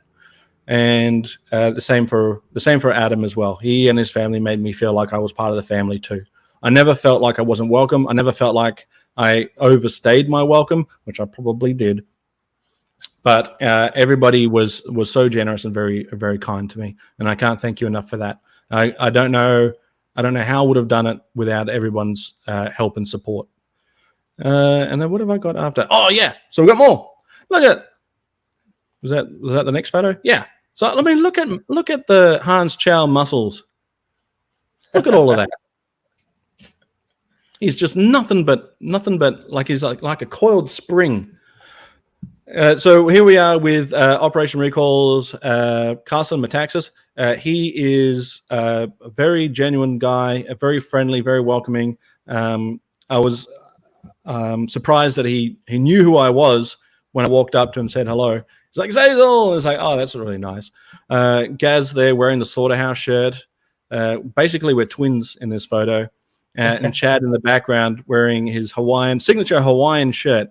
But this was a fun day. We're looking at the behind the scenes stuff there. This was actually, I wish I'd gotten a photo, but this was either before or after Breakfast with Sarge. And I will get to Breakfast with Sarge in a moment. But Breakfast with Sarge was an interesting. I was coming back to that digestive issue. I was I was very cautious on what I ate and what I drank. But when the Sarge came out and told his stories, it was amazing. It was an amazing experience. And then partway through, because I want to throw up this photo here, I was interviewed because of my experience coming down from Australia to go and meet the Sarge. I was interviewed for something that's coming up. I'm not sure how much I'm allowed to say about it. They weren't very secretive about it there, but there's something coming up soon, which hopefully they'll use some of this footage and I'll be a part of it. That was a surreal experience. Cool. I also suggested that they have a conversation with Hans, and I instantly regretted it because Hans is such a wordsmith, like a poet. Everything he says is poetry, and then he ends it with cocaine. But everything he says is with such thought and poetry that anything that I said would have sounded just dumb. Right? At one point I said, "Oh yeah, in Australia we collect dirt and sticks." I was like, "Why would you say that, idiot? Idiot!"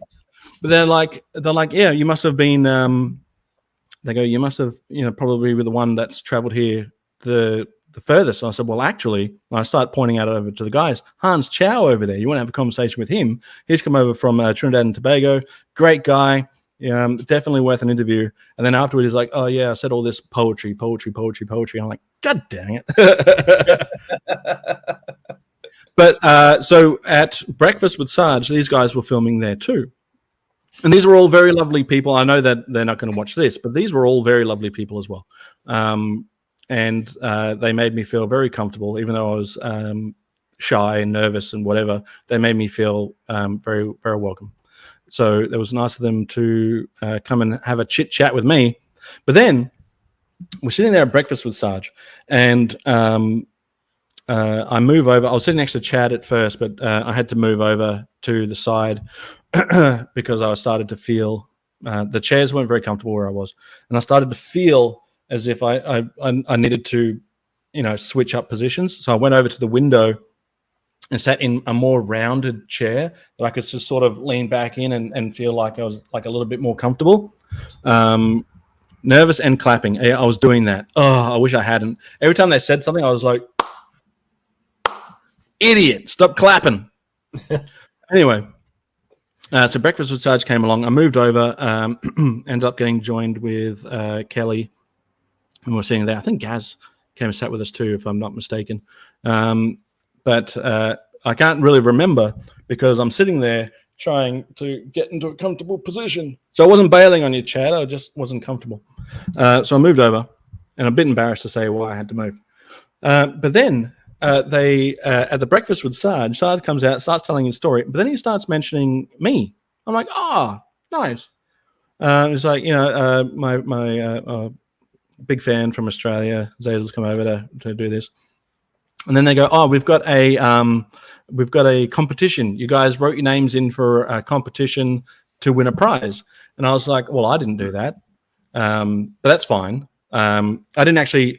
So Breakfast with Sarge, I actually got to attend free, but I bought a ticket for Adam and I bought a ticket for Chad because I wanted to also, support my childhood hero by making sure that, and also help my friends out who were helping me out by letting me crash in their hotel and crash at their home, right? So have breakfast with my buddies. So they're like, okay, so everyone that put their name into the prize, we're going to pull this name out of the hat now and out of the box for this prize. I was like, well, I didn't enter a prize, but I didn't really pay for a ticket either, so it's fine. And then they pull out a name and they go, the winner is Zazel. I'm like, how? How? How did I win? What was served up at Breakfast with Sarge? Okay, so before I get into the prize, I'll happen at Breakfast with Sarge. Basic breakfast stuffs like eggs and bacon. The eggs were a bit watery. Eggs, bacon. They had grits, which I was told to keep away from. They had hash browns. They had biscuits, but they came down to one biscuit left, which is like a muffin for us, right? Or a croissant. No, a scone. Scone. I'm not doing the scone joke again. Yeah, that was a good joke. Anyway, so they were down to one biscuit, and I think both me, Chad, and Gaz were sitting there. We're like, well, I don't want to take the last one. You take it. Everyone's like, no, you take it. And then one of the waiters comes past, or servers, whatever you want to call them. And I said, is there going to be more biscuits? He's like, I'm doing the best I can. It's like, I'm not saying you're doing a bad job. I just want to know if there are going to be more biscuits. It's like, just come on, dude. Come on. Stay away from the grits. That's what I heard.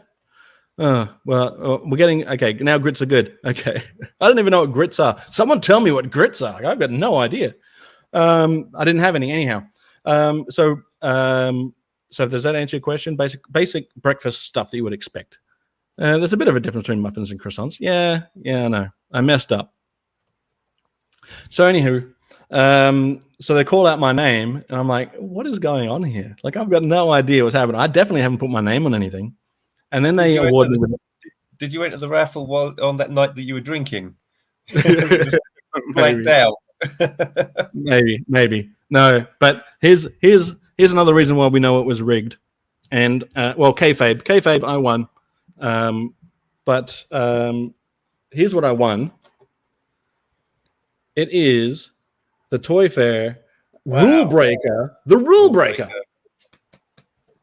But it's signed to me. So how is it signed to me if they just pulled my name out of a hat? But so this, I don't know if it was pre-planned or not. I do remember Kelly asking me which Sarges I did and didn't have in my collection, but I did not expect ever in my life to ever own the rule breaker.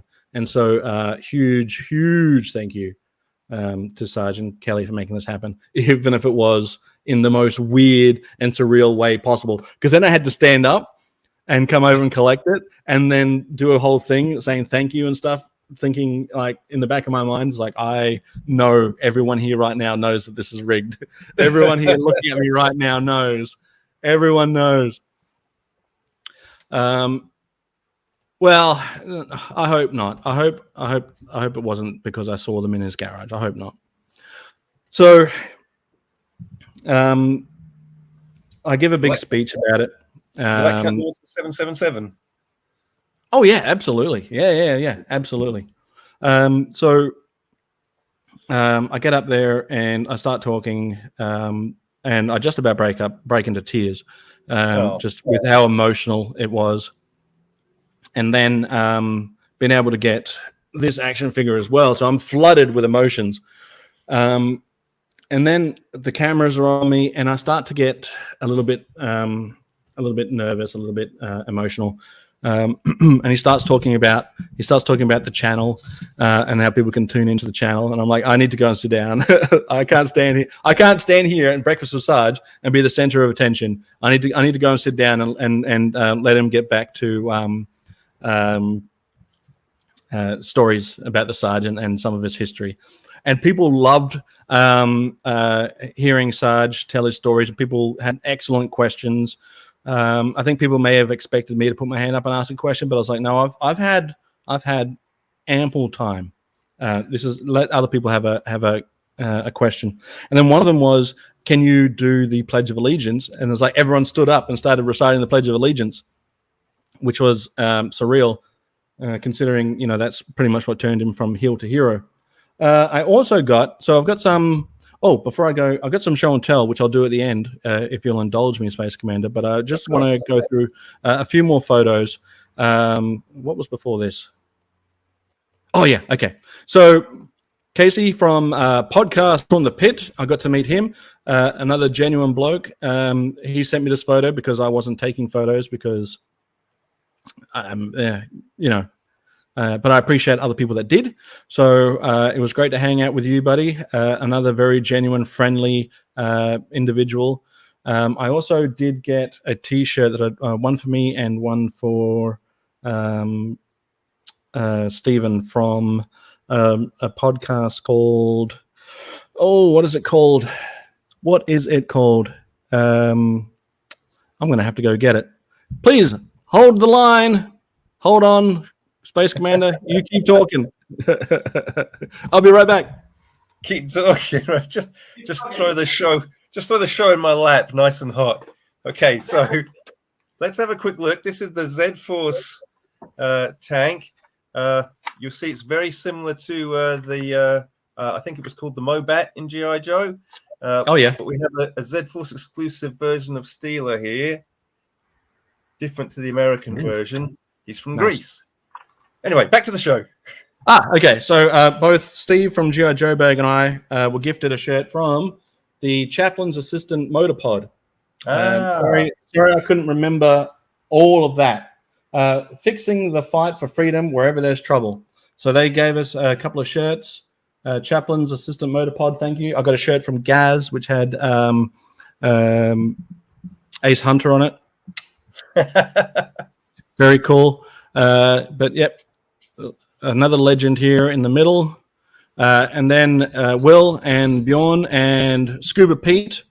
3 more legends. Scuba. Will was one of those. He was like an enigma, right? Because Will was everywhere and nowhere at the same time, right? Whenever you thought you knew where Will was, he wasn't. And as soon as you thought you knew Will Wheaton, he Wheatoned. No, as soon as you thought you knew where he wasn't, he was there, right? So it's like he just turned up in the most weirdest of ways. Yeah, we know these guys. Andrew, how are you?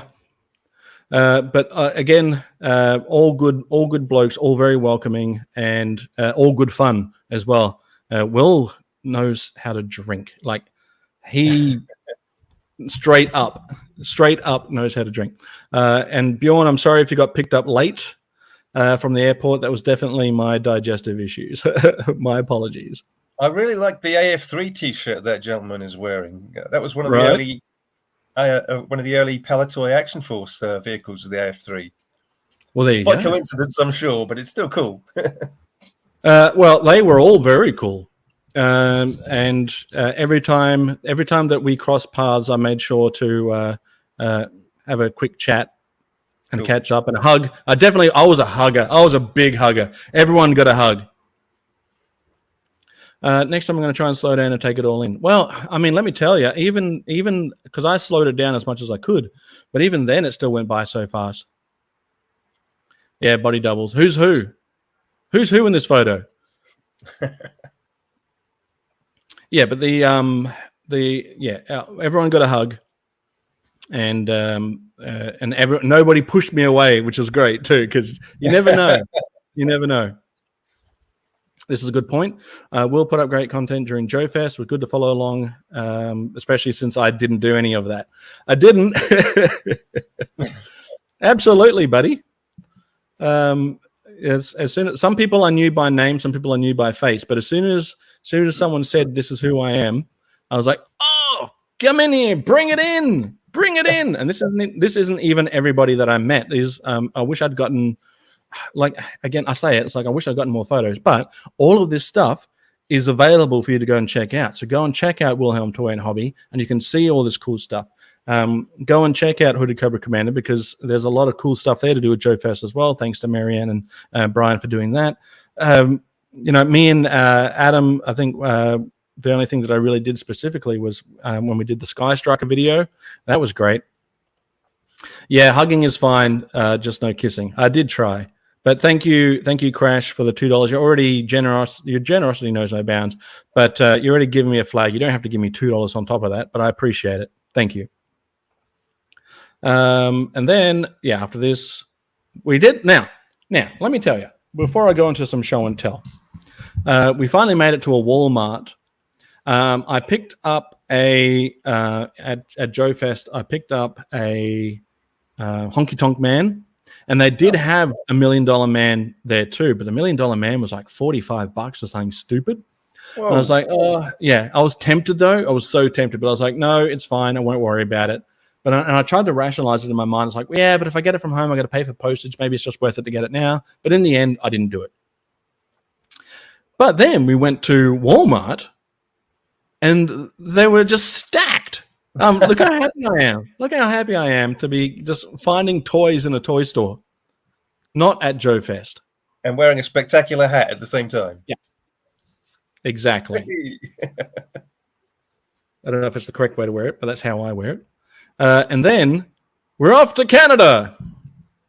I'll do a quick run through on Canada, and then I'll do the show and tell. Because I wanted to catch up with Adam and do a deep dive into the Canada experience. But this is day one. It was freezing cold. We're basically twins. Who's who, I'm not sure. But we're watching a baseball match, and it was his wife's team. Now, what annoyed me about this team was that they never swung for the first pitch. None of them swung for the first pitch. They would just take the out, right? Take the strike. Even if it was a perfectly hittable ball, straight down the middle, they would miss it. I'm like, what are they doing? It just frustrated me at no end. It's a bold strategy. Let's see if it worked out for them. Well, they won the game, so who am I to judge? Thank you for the sticker, Weird Fantastic Toy Adventures. I super appreciate that, buddy. Thank you very much.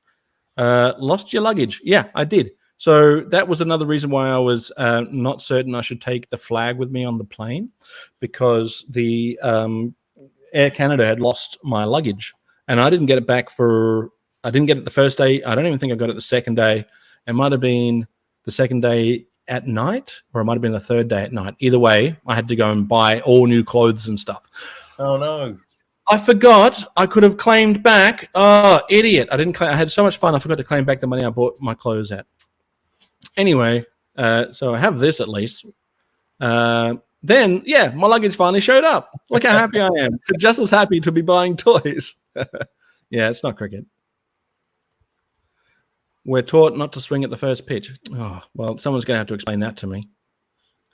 And then here's some weird stuff that I found while in Canada. Again, I will do a deeper dive with Adam. Wombat, I thought was interesting. Right? That was pretty cool. I saw a tank. So I got a quick story here, which I'd like to share with you. This was outside of a toy store in Canada. when we were going to see, I think the same town, we saw a wrestling match, which I don't want to go into too much detail here either because someone broke their doodle. But, oh God, Adam sent me horrific images. Thanks for that, Adam. I won't share any of that here, but that'll when we do the stream with Adam, we'll talk all about that wrestling match. But I do have a quick story to tell you about this toy store we went to. So Adam and I and his kids, wonderful, just a lovely family. We went to this toy store, and the owner of the toy store comes over to me. I'm looking at the G.I. Joes, and they have a carded 2006 Sergeant Slaughter there signed. And he goes, he signed that, This guy comes up to me, the owner of the store. He signed that, And I went, oh, yeah, I can see that. And he goes, yeah, Ron. I went, Ron? And I'm thinking to myself, Ron Rudat signed this? Why would Ron sign it? And he goes, well, I think Ryan's leaving. All right, thanks for tuning in, buddy. And thanks again. I don't know if you caught the beginning of it, but we did give you a big thank you, a big heartfelt thank you for everything that you've done. I appreciate your kind donations, your friendship, and your support. You're truly one of the best, buddy, and we love you. But have a good night, buddy. So it's signed by Ron. And I'm like, Ron, and I'm thinking Ron Rudat, right? Ron Rudat had nothing to do with the art for that card. He had nothing to do with it was a convention exclusive one done by the Collectors Club. And he goes, that's his real name, I went, what? Now, you and I both know that Robert Remus is the real name of Sergeant Slaughter. Yeah. But he goes, yeah, that's his real name, Ron. I went, Ron? And he goes, yeah, Ron. I said, Sergeant Slaughter's real name is Ron. And he goes, yeah, he lets me call him that because I used to be his handler. I'd pick him up from airports, I'd take him to hotels, I'd take him to restaurants, and we're practically best friends, right? And I'm like, Ron? Right? Just trying to are you sure it's not? Are you sure? Right? And he's like, yeah. And he starts telling me all this backstory about he and Ron, kept calling him Ron the entire time, how friendly they are, how much, he's done for him over the years, and how when he comes into town, they all catch up and have drinks. And he kept calling him Ron. Now, at no point, yeah, Ron, a.k.a. Ronald Slaughter, the famous wrestling man. Yeah. So now, I know Adam was standing there watching this happen, right? And he could tell that I'm like, what is happening here? This is the most surreal thing I've ever experienced. Well, other than obviously being outside his house and blowing up his toilet.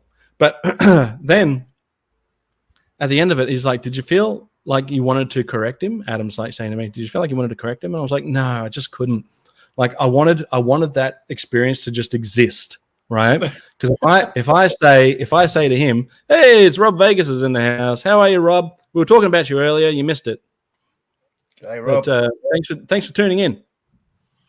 So I was like, I wanted that experience to exist in its own little world, right? I didn't want to break that. I didn't want to break I didn't want to break his reality because I don't know how often he's told that story, and I don't know how often he said Ron. Like maybe. After the fact, he went, oh, I meant Rob. I meant Robert. Or I meant Bob, right? Whatever he meant, right? But the fact that he kept calling him Ron led me to believe that that's what he believed. So I just let it slide. Like I could have easily have said, well, actually, I know that his name is whatever, right? Well, we're actually best friends. You should know. Don't you know who I am? Anyway. I just thought that was hilarious. But in the end, and I'll get to our show and tell now, because I've got a few bits and pieces I'd like to show. And I know we've run nearly 2 hours now, but I got 3 Cobra Clutches, 3 Cobra Clutch coins. Cool. I did have a picture of Kelly giving me the Cobra Clutch too, but it didn't. Some of the photos didn't work. I don't know why. So there was a few photos. I did see a picture, Mrs. Because I don't do social media. I calls it anti-social media, but Mrs. Space Commander does. And she showed me a picture. We were very concerned. I don't know if the picture was from you or was from Kelly, but we were very concerned. It was an image of you in the middle, Sarge on one side of you, and Slaughter Daughter Kelly on the other side of you. and Kelly looked like she had some kind of massive chest infection. I mean, her glands were all swollen up, spilling out of her top, and we were terrified that she'd caught some terrible illness. And I nearly tried to message you that day and say, get her to hospital. Look at her chest is all swollen. Her glands, I mean, you know, we were terrified something explosive was going to happen. Oh, Space Commander, you're a funny man. Brandon Haley is finally here. Yeah, I think I know which picture you're talking about. Why are you so funny?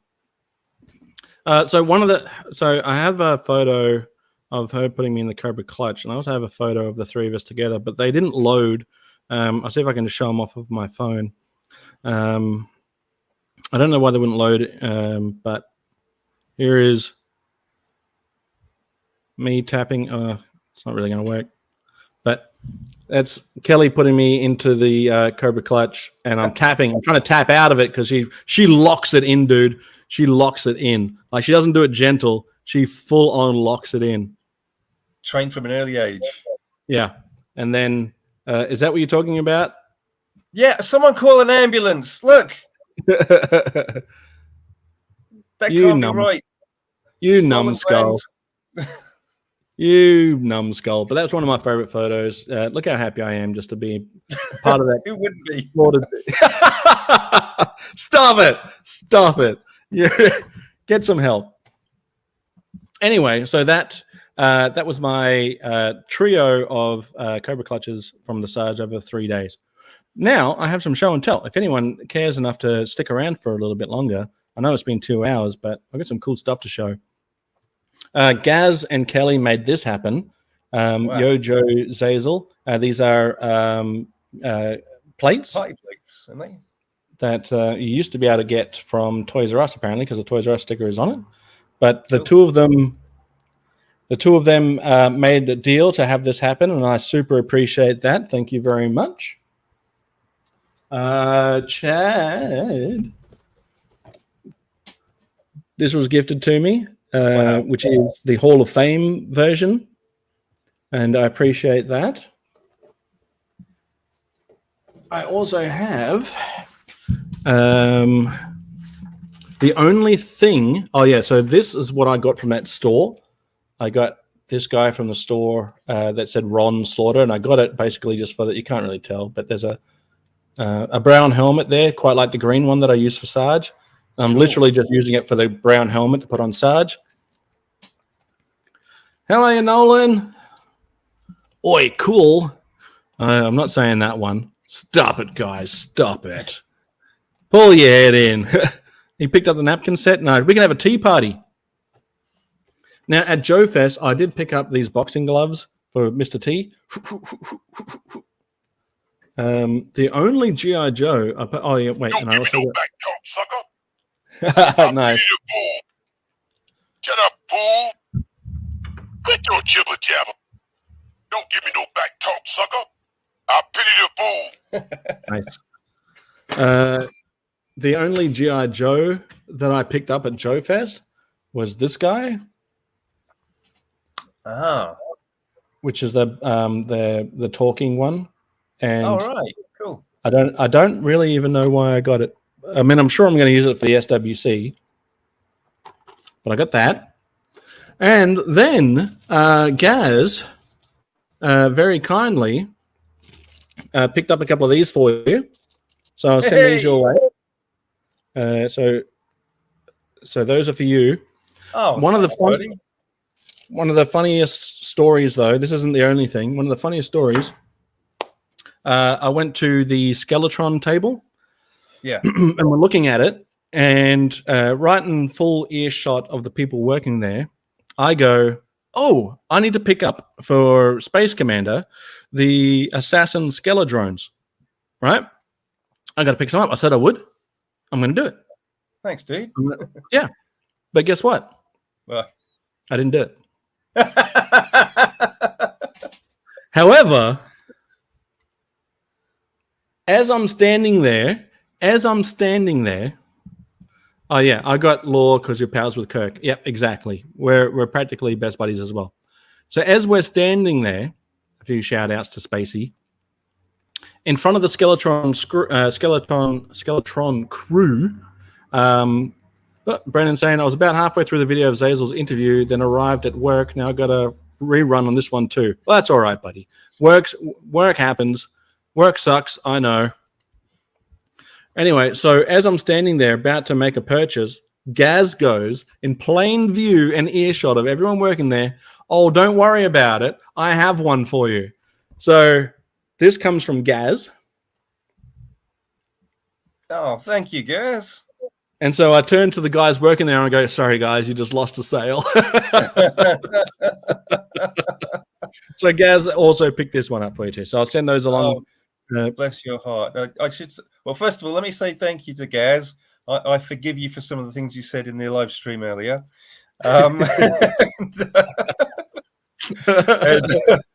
But thanks also to Crash, because Crash sent me a picture of something that he said might come my way, which when it arrives, we'll talk about it in more detail on the next incoming transmission, because it's something which has a connection to a project I was involved with in the past and might have something to do with a project in the future. So we'll hang on to that one for now. But thank you very much, Crash. And thank you, Gaz. What did I say? Oh, they're English, so they must be bad guys. And to that I reply, Ein, zwei, drei, vier, kein verbet dem Schiskavier. That's fair. That's fair, Gaz. That's fair. Coming right back at you. I regret not getting any of the Skeledrones. Yeah, I regret not getting a second packet because I probably could have still got some more. But they're pretty cool. I've got some more stuff to send you, which will be a nice little surprise for you. And then we've got some stuff we're going to send Crash as a thank you as well for the flag. But also, I do want to reiterate that people that did, oh, thanks, buddy. Again, very cool to meet you. You're a great guy. Thanks for hanging out. And that goes for everybody that I got to meet while we were there. So, yeah, I agree. So, if there's a few more regrets I do have is not being able to spend more time. Oh yeah, so cool. Not to be able to spend more time with the people that I did meet. It was just such a wacky weekend that it just felt like we were everywhere and nowhere at the same time. So I hope that at least I was polite when we did meet, because that was my intent. Do know that if I looked like I was in any sort of pain or a digestive struggle, that's true. I was. I also regret not being able to hang out more with Matthew Comstock. Matthew was a big contributor to the GoFundMe. He was hard at work with Delta 17. It was great to meet Stephen from Delta 17 too. I got a poster signed by both him and Ken. But Matthew was helping out with Delta 17. And one of the nights I was asking where Matthew was. I wanted to hang out with Matthew a bit, and apparently he'd gone back to his hotel because he wasn't feeling well. And I completely understand that, because I was like, yep, I get it, I understand it. So him working and also not feeling well, I think probably contributed to us not being able to spend too much time together. That's a shame, because he's often in the chat and he always seems like a cool guy. So yeah, that's a pity that it didn't happen. Well, the interactions that we did have, I thought were great. He's a really cool dude in real life. I got to swing by and see what those guys were doing at the Delta 17 booth. If there was anything that I wish I could have done, it was like spend some more time with that fella, and everyone else as well. That I hope I did not make them feel as if I, was being, I don't know, rushed. Sometimes I was on my way to the bathroom, right? So anyway, I do have more stuff for show and tell, but that stuff I'm going to do for. Actually, I want to get one more thing. Please hold. You show off some of your stuff. Again? Oh no! I didn't dodge, Crash. I didn't dodge you, mate. I felt like I wish I had more time with you too. But I thought we had a great night at karaoke, and I thought you were a blast, mate. And there's definitely no way I could keep up with you. A few more drinks, and I would have tried to kiss you. All right, I'm gonna go and grab something real quick. You're gonna love this. You're gonna love it. Okay, what I'm going to do is just very quickly ask if you guys could do us a little favor. I have a couple of friends in the States, Gary and Richard Lester. They have a channel on YouTube, and there you go, Richard and Gary's Incredible Stories. That's Richard and Gary's podcast. They're having a bit of a rough time at the moment because there's some health issues within the family, and despite that, they're still putting out videos every Friday. And I just think maybe it'd give them a lift if I was talking to Zazel and Adam about it the other day. They're facing some tough issues, but I would really appreciate it if you've got the time, if you've got a moment, just head on over there. Richard and Gary's podcast, Incredible Stories. Oh, thank you very much. Maybe give them a like, maybe give them a subscribe. They drop an incredible story every Friday. They could do with some more interaction. So yeah, if you guys could help me out, and by helping them out, that would be much appreciated. And some of you will know me through Peppermint Oil Capsule. If you put in the comments, Peppermint Oil Capsule sent me, they'll hopefully they'll appreciate it. Thank you very much. Definitely. So I will look them up after this and share their stream in the community tab so people can find it.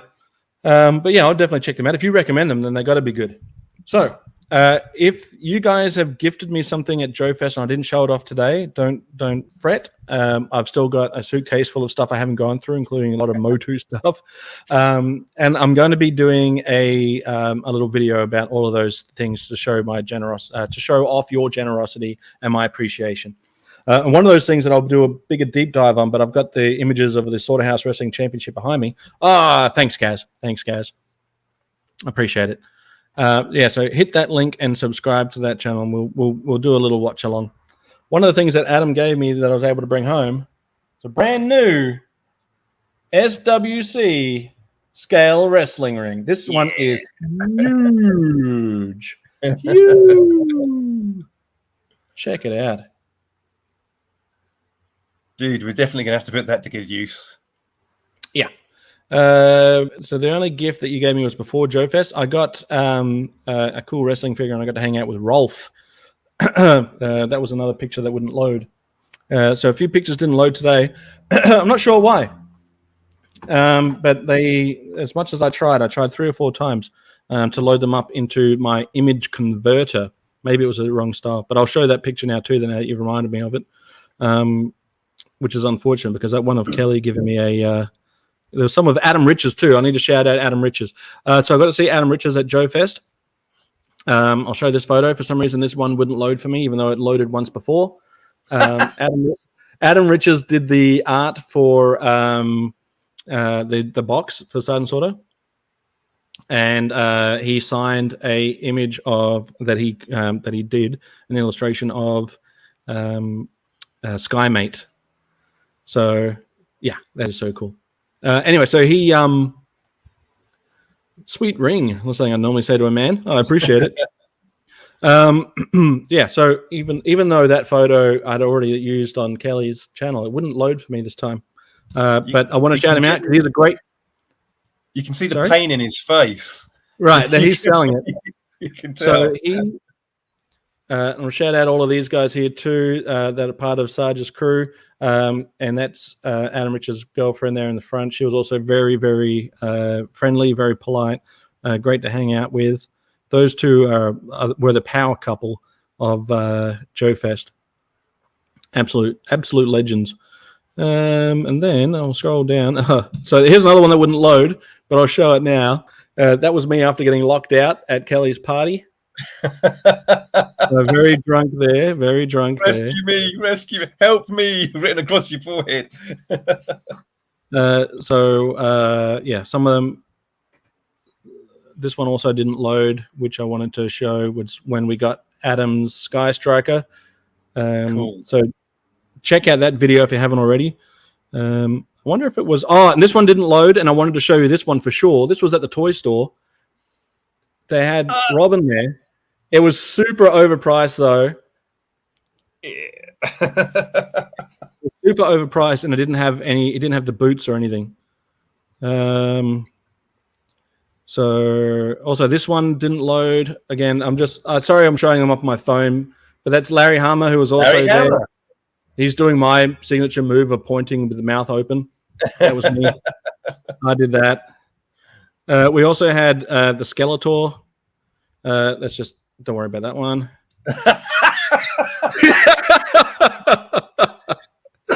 Oh man, you're killing me tonight.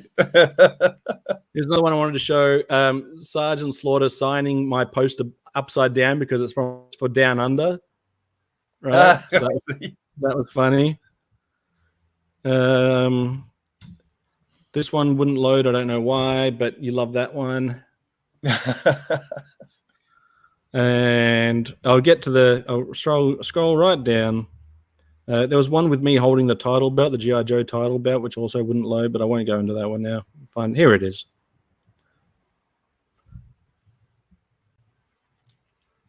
There's Rolf. There's some guy photobombing you in the foreground, but yeah, nice picture of you and Rolf. So, Ken, I've mentioned this a couple of times, and I'll mention it again, but I do just quickly. This is going to get because if anyone watches the Slaughterhouse Wrestling Championship knows that there was a bit of mischief that occurred at the Slaughterhouse, and it needed a replacement ring, and Adam thankfully set that up. So, Ken, you did give me a gift. I haven't shown it off here because I'm doing a full rundown of gifts. I haven't unloaded everything. A lot of that is some Motu stuff that I got, some other gifts and stuff, and they're in bags that I haven't gone through yet. But I will be making sure that I do show off those sort of things. So don't think that I forgot. I haven't forgotten. I will get to it. There was a Slaughter sandwich. Yeah, it was.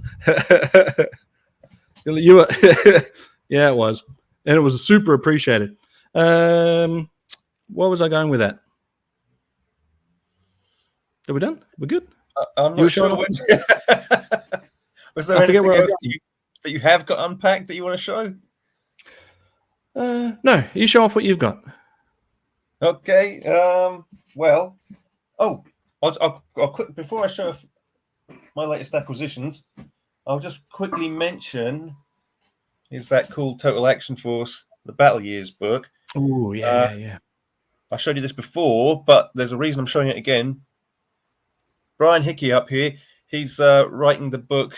There you go, Brian Hickey. He's writing the book with Bob Breakin. Yes. Bob Breakin's My Palatoy Story. And that book made its funding. So the project is going ahead. We those in the last day or two, I found this with several Action Force projects where it's been crowdfunded. It'll get to like within a day or two of the finish line, and they're nowhere near close. And then it's as if all the old school Action Force fans suddenly mobilize. It's like mobilize the troops, and everyone gets on the internet. Everyone starts talking to each other, messaging, trying to get the word out there. Look, you've only got 24 hours, 36 hours left to back this project, otherwise it won't happen. And it was great. So on the day Bob's book did get funded, it will be going ahead.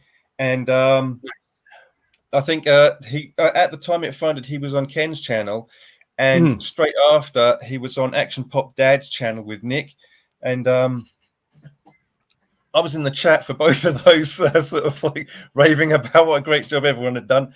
Mentioned to Slaughterhouse a few times to get to get some eyes on your channel as well. Thanks for tuning in, Mr. Space Commander. I hope I behaved myself this time, although there's some explaining to do about that explosive picture we were talking about. Before she goes to bed, I'm going to hit the bell so that at least I've done it before she's asleep. Thanks, buddy. Thank you for tuning in, Mr. Space Commander. I appreciate it. Thanks for letting your boy stay up late. So where was I? Oh yeah, Action Pop Dad I was in the chat and trying to thank everyone for backing the project, and also mentioning your channel at the same time. So hopefully get some interest. Oh, and Bob goes, I remember him, the guy with the hat. Yeah. But as you know, recently I've picked up some more of the reaction figures from Super 7. Yep. Oh, and solo. Whoop. There you go. And because I come to G.I. Joe via Action Force, that's really how I came to be his via Action Force, I tend to go for characters who were part of the Action Force range. So Big Bad Toy Store, because to get stuff from the States now is so insanely expensive. The shipping, I mean. I always have to wait until Big Bad Toy Store is like doing one of their 24-hour sales. And when they do, they've had some G.I. Joe figures, the 5 POA versions, which are more like the Action Force figures. And I always try and pick up any ones that are who were in Action Force originally. So there was a couple recently. I think there was a guy called Quinn, like an Eskimo character. Quinn. Yeah. I know he's maybe popular with the G.I. Joe fans, but he wasn't part of Action Force, so I don't really know anything about him. So I didn't order him, I'm afraid. There's a couple that I skipped over that I didn't order. Like the green shirt, I've got loads of Z Force, so I don't, so right. I wouldn't need any green shirts. But here's my latest package from Big Bad Toy Store. What's your package? With my handy dandy craft knife. And I always get two so that I can keep one sealed and open and display the other one. So first of all, we have got the official Kelly Slaughter daughter action figure there. Oh, nice. There an S. A lot less swollen. Yeah, the medication must be working because the glands have deflated and the chest infection has shifted. So Kelly's looking good to go. And also, we have in here, we were when Mr. Space Commander showed me that picture, we were genuinely worried. We thought that someone should call an ambulance straight away. But we've also got, now in the States, this was Snake Eyes version 1.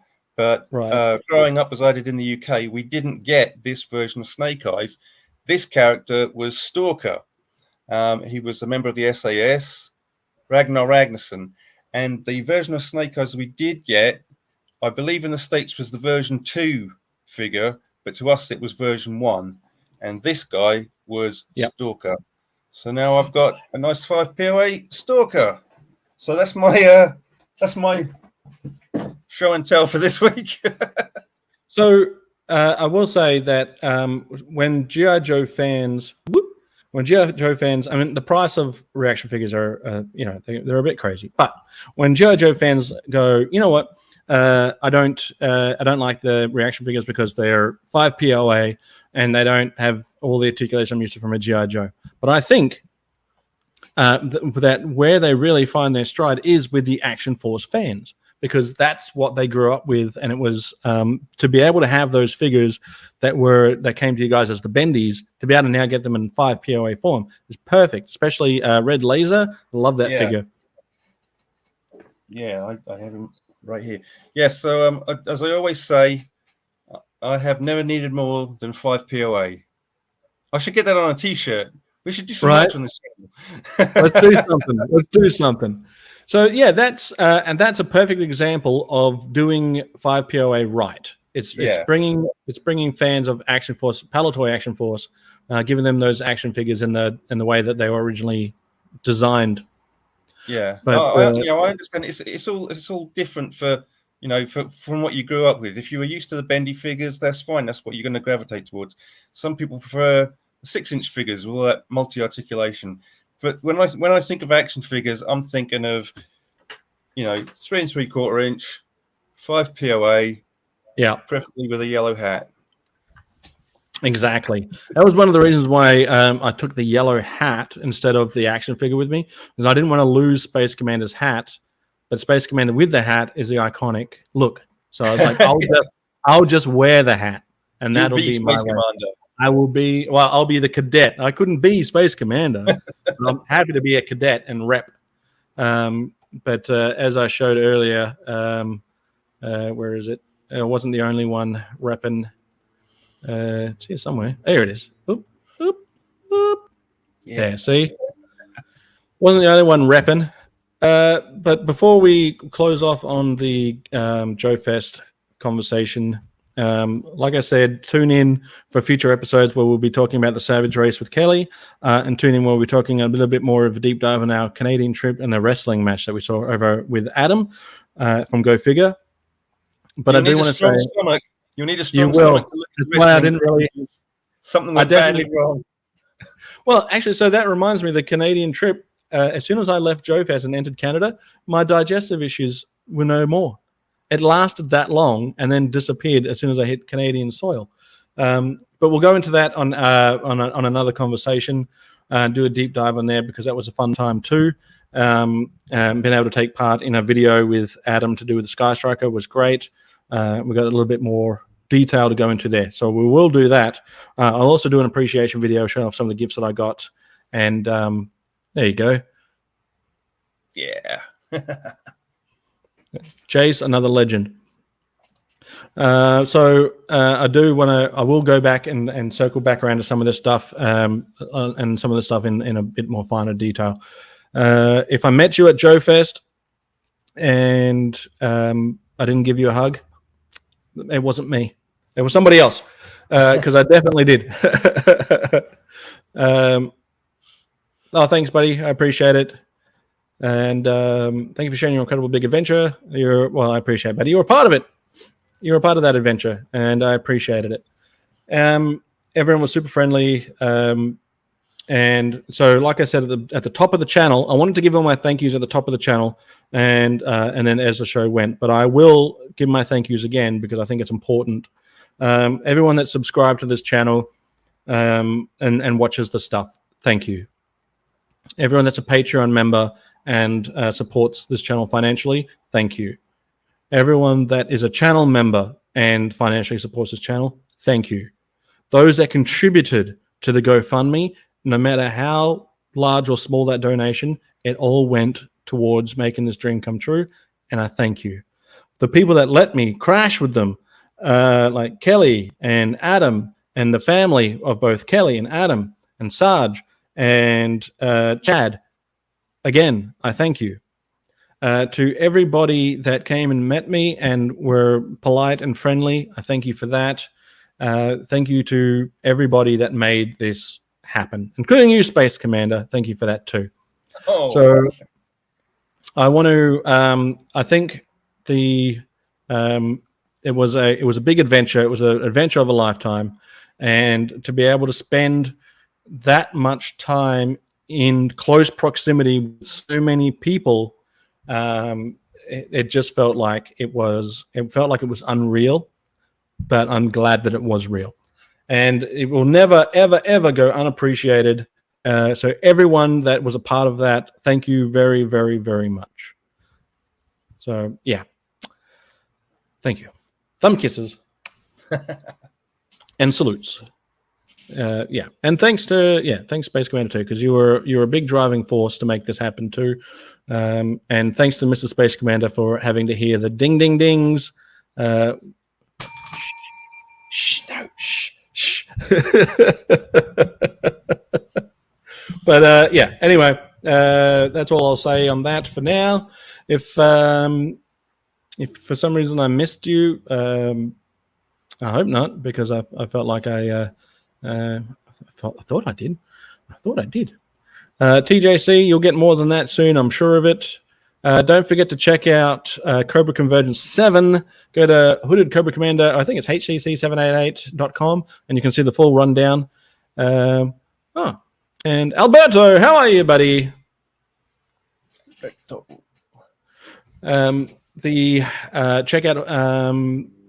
hcc788.com to check out Cobra Convergence 7, which is happening right now. Kicked off already. So there's content out there already for you to digest. It's happening every single day. So I'm glad to be a part of it this year. I've officially already done my live stream in regards to Cobra Convergence 7. I did do an interview with Hooded Cobra Commander as well. But definitely check out everyone that is whether it be on YouTube, whether it be a podcast or whatever, check them all out, because it's huge this year. Huge. Oh yeah, everyone hit that and hit subscribe. TJC, he's got some great stuff. And keep an eye out for a future episode of Incoming Transmission. I think we're going to start talking about our special project soon. Is the world ready for the special project? I don't know, man. I mean, I feel like we'll do a deep dive into it, or maybe we'll do a teaser. I don't know. We're going to start talking about it because I think like it's one of those things that people will really get a kick out of. So we'll do a deep dive. It's kind of what brought us together. I thought, yeah. I mean, it feels. I don't know. It feels like we've been friends forever. But at the same time, it's been really just a short amount of time in the reality of it. Joefest 2024, start saving now. I don't think I'll make it for next year, but this year it felt magical. It felt a lot of people were saying that this one felt special, and I agree. Gaz is going to be there. Mode Tuesday coming back soon. Yes, absolutely. So I believe this Tuesday coming, it'll be on Adam's channel. And we'll be going back into Mode Tuesday. We're coming back. We're coming back, guys. Do you need me to put on my Filmation voice again? Yeah, I'll hit you up. And as soon as I figure out what we're going to do, I'll hit you up and do another recording. Okay. I should have thought of that for today. But, all right. We'll leave it there, guys. Unless there's anything else you want to mention, Spacey? Just Action Pop Dad. If you can give him some love, please. Nick over there, Action Pop Dad. And once again, I would really appreciate it if you could help out Richard and Gary, Incredible Stories. That's Richard and Gary's podcast. It's a really great family. And as I say, they're having some sad times at the moment, health-wise. It would be really, very touching if you could reach out to them. And tell them that Peppermint Oil Capsule sent you. We'll do it. Woodman29 has already dropped his video for Cobra Conversion 7. It is very good. It is very good. Check it out. I won't spoil what happens at near the end, but it is incredibly well done. Incredibly well done. In fact, I might have to hit him up and ask him how he did it so I can do something similar. But so keep an eye out. But yeah, definitely go check it out. Space Commander, missed you, buddy. I'm glad we got to hang out. It's been good. It's been great. It's been okay. No, it's been awesome.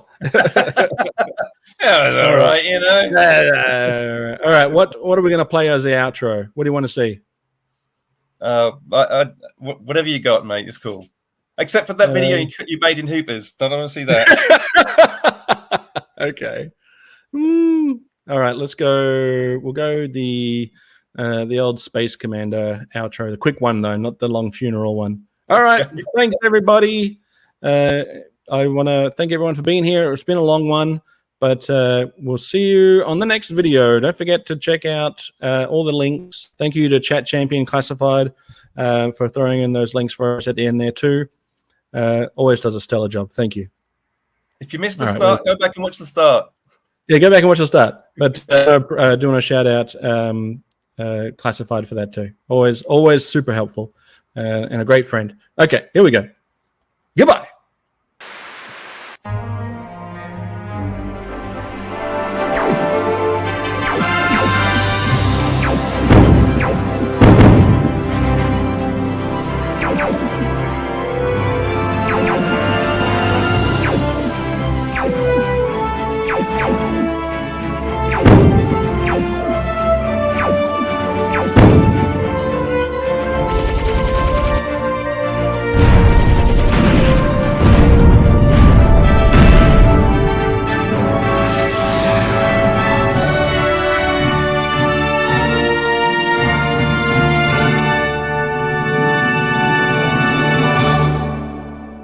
Space Commander.